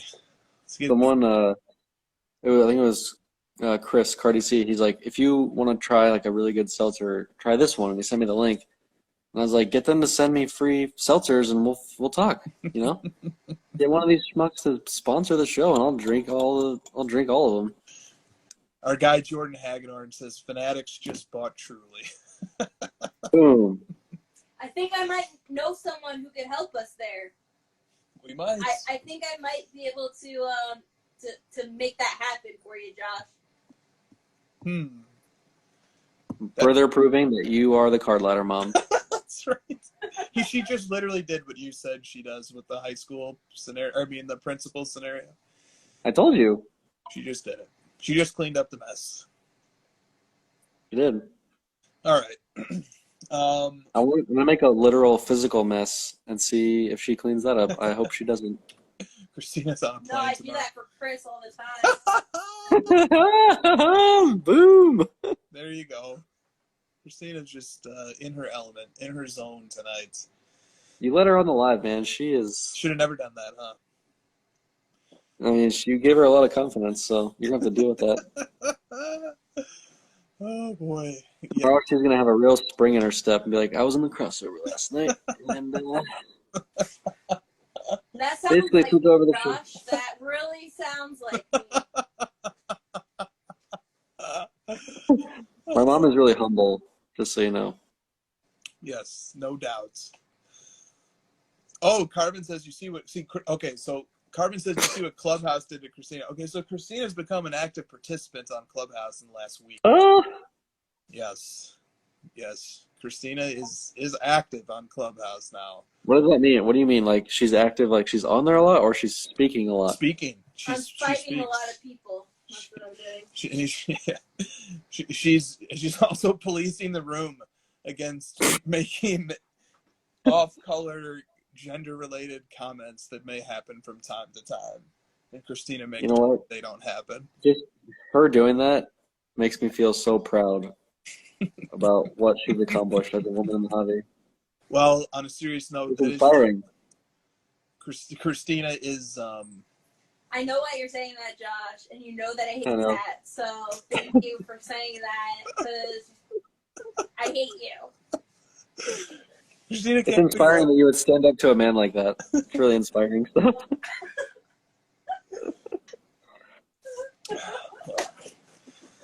Hardcore says, I'm making new friends and crushing sexists. Yeah, I'm pretty gonna much. put that in my profile. Yeah, there you go. Cite your source. Spoken like a true mom, no doubt. I Oh, shouldn't have started this. we've been down some rabbit holes tonight. I would, if anyone's listening to the replay of this right now when I'm speaking, you've gone too far. Stop listening now. Yeah, we'll be at the Dell show in 12 hours, roughly? yeah 12 hours. Are you really going? Yeah, we're just going for the afternoon. But yeah, we'll be up there.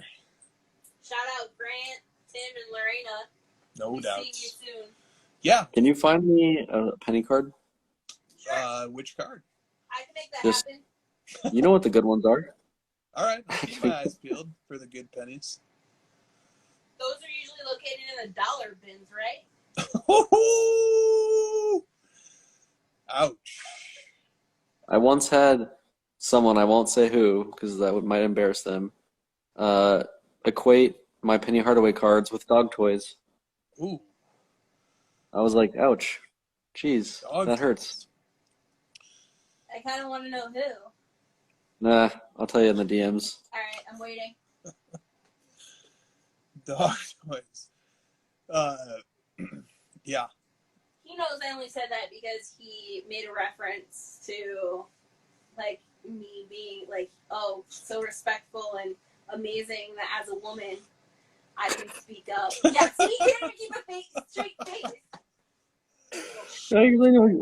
I know everything there is to know about that topic, and I love all of it because it's so ironically funny. Would you rather have a Penny Hardaway PMG or a rock? Which rock? Because they're all different. If the rock is sufficiently worthless and valuable, then we're talking. Isn't it? That's not the right. No. The more obviously worthless and Obviously. expensive the NFT, the greater the flex. The Card Father's got it right. There's 10 green PMGs, but all the rocks are one of ones. So Fair point. Oh, Jordan, I was hoping you'd be there, buddy. Oh, well. You're in Wisconsin, man. You should come to this show. how long of a drive is it for you guys? A little under 90 minutes. About 90 minutes. Yep. I love how you have to. Anything involving travel, Chris is like, Among other topics, yes. Christina's going to answer whether I answer or not anyway, so I might as well just get out of the way. I feel like Chris, you and I are like, we're pretty good at what we're good at, but we're just like horribly horrible at like so many things. Yes. That's modern society. You specialize, and then there's your blind spots. You're just terrible. Like my wife will be like, "Can you hang that picture on the wall?" And I'd be like, "Nope." I could maybe cannot. build a robot that could if I had enough time. I can't do anything constructive around the house. I'm like, can we just call someone to do that? I can't do that. No doubt. They'd be like, call that person and like set up an appointment. No, I can't do that. We'll just not go. Fair enough. Fair enough. Well, we had 3 questions left. All right, let's do them. This is from Cards and Candy 911. I feel like we've talked about this before. Why aren't Galactics more loved in the hobby? They'll have their day. They've had their moments for sure. I don't know. They're just not like the They're just not like the pump of the week, I guess. I don't know. Yeah. There's a lot. Yeah, I mean, they have a Kaboom-like appeal, and that they're both unnumbered, but they're both short printed, and they look great. So, all right, next question. I like Galactics the most of any parallel insert, whatever you want to call them, from Panini. I love them. So, Yeah, they're I don't cool. know. They're really just not cool. pump. They come from a cool, affordable product. So, They're like just rare enough that they're interesting, but not so rare that like I can't build a green PMG set, but I could build a Galactic set. yeah, it's a great point. Cookies and cards, not to be confused with cards and candy. Cookies and cards wants to know. This is actually a deep question. How do global events historically impact the hobby, such as 9/11, the war in Afghanistan, and more? Oh my gosh. I'm not even gonna touch that one, dude. I have no idea. Yeah, I don't know either. Man, I mean, the more obvious parallel is like a stock market crash, maybe, or like, 2008, the housing crash, because it's more involved with like financial markets and people having extra money to spend on the hobby. So, I don't know. We haven't really had one in the last couple of years. I mean, the pandemic clearly did the opposite of what you would think. Dude, exactly. That's what I remember. Dr. Beckett did a podcast on this where he talked about, I think it's Black Monday, a stock market crash in the 80s. And he said vintage cards doubled overnight when it's like sports cards are just in this stupid win-win weird reality where if markets are doing great, hey, more money to buy cards. If markets are doing poorly, cards are seen as a safe alternative, which doesn't feel right. It feels like it should be one or the other, but not both. But I don't know. Feels like if you're worried about money because your 401k got cut in half, you would want to be selling your cards. Like you're more worried about paying your mortgage and eating than you are having that extra card. But what do I know? Yeah. And the last question from Drake's PC: buy, sell, hold. Topps Chrome Refractor, Fleer Brilliance 24K Gold. Where do you get the idea for that? And Panini Prism Gold. Buy, sell, what was the third one? Hold. Buy, sell, hold.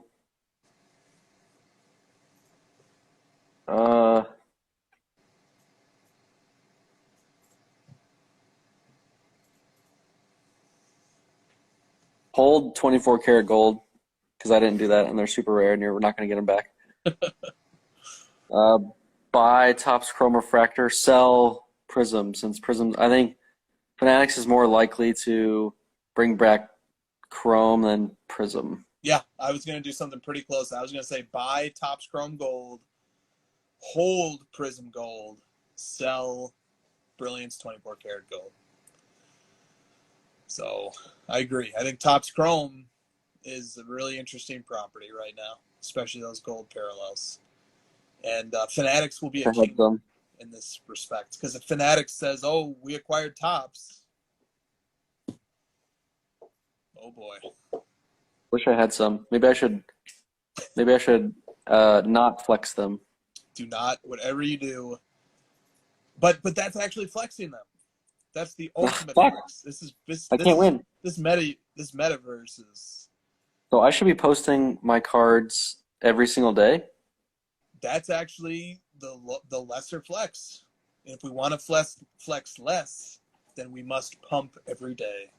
I just like water down my own stuff.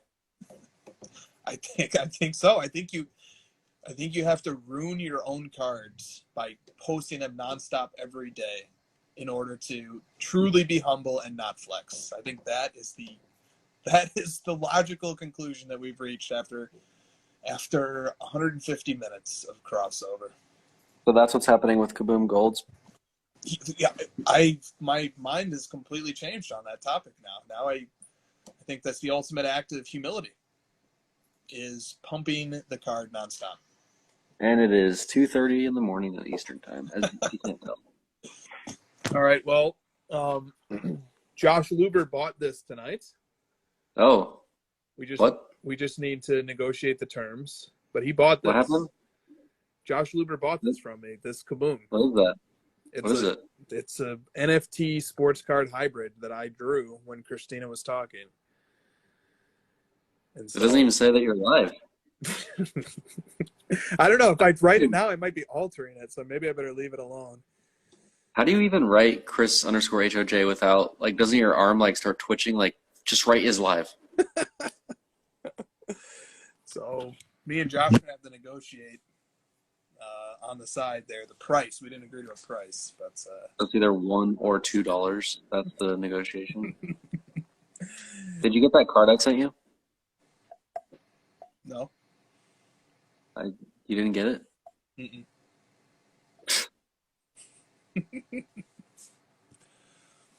I'll be waiting for it. I definitely would have. Or what if I did get it and this is just super not flexing it? Just super duper unflexing right now. I'm going to sleep. All right, guys.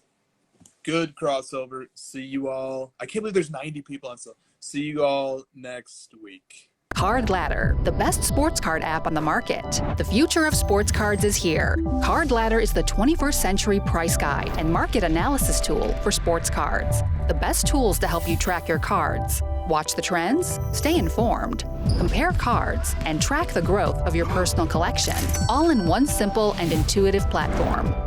Join the innovators, not the imitators. The future is here. The future is now. Card Ladder.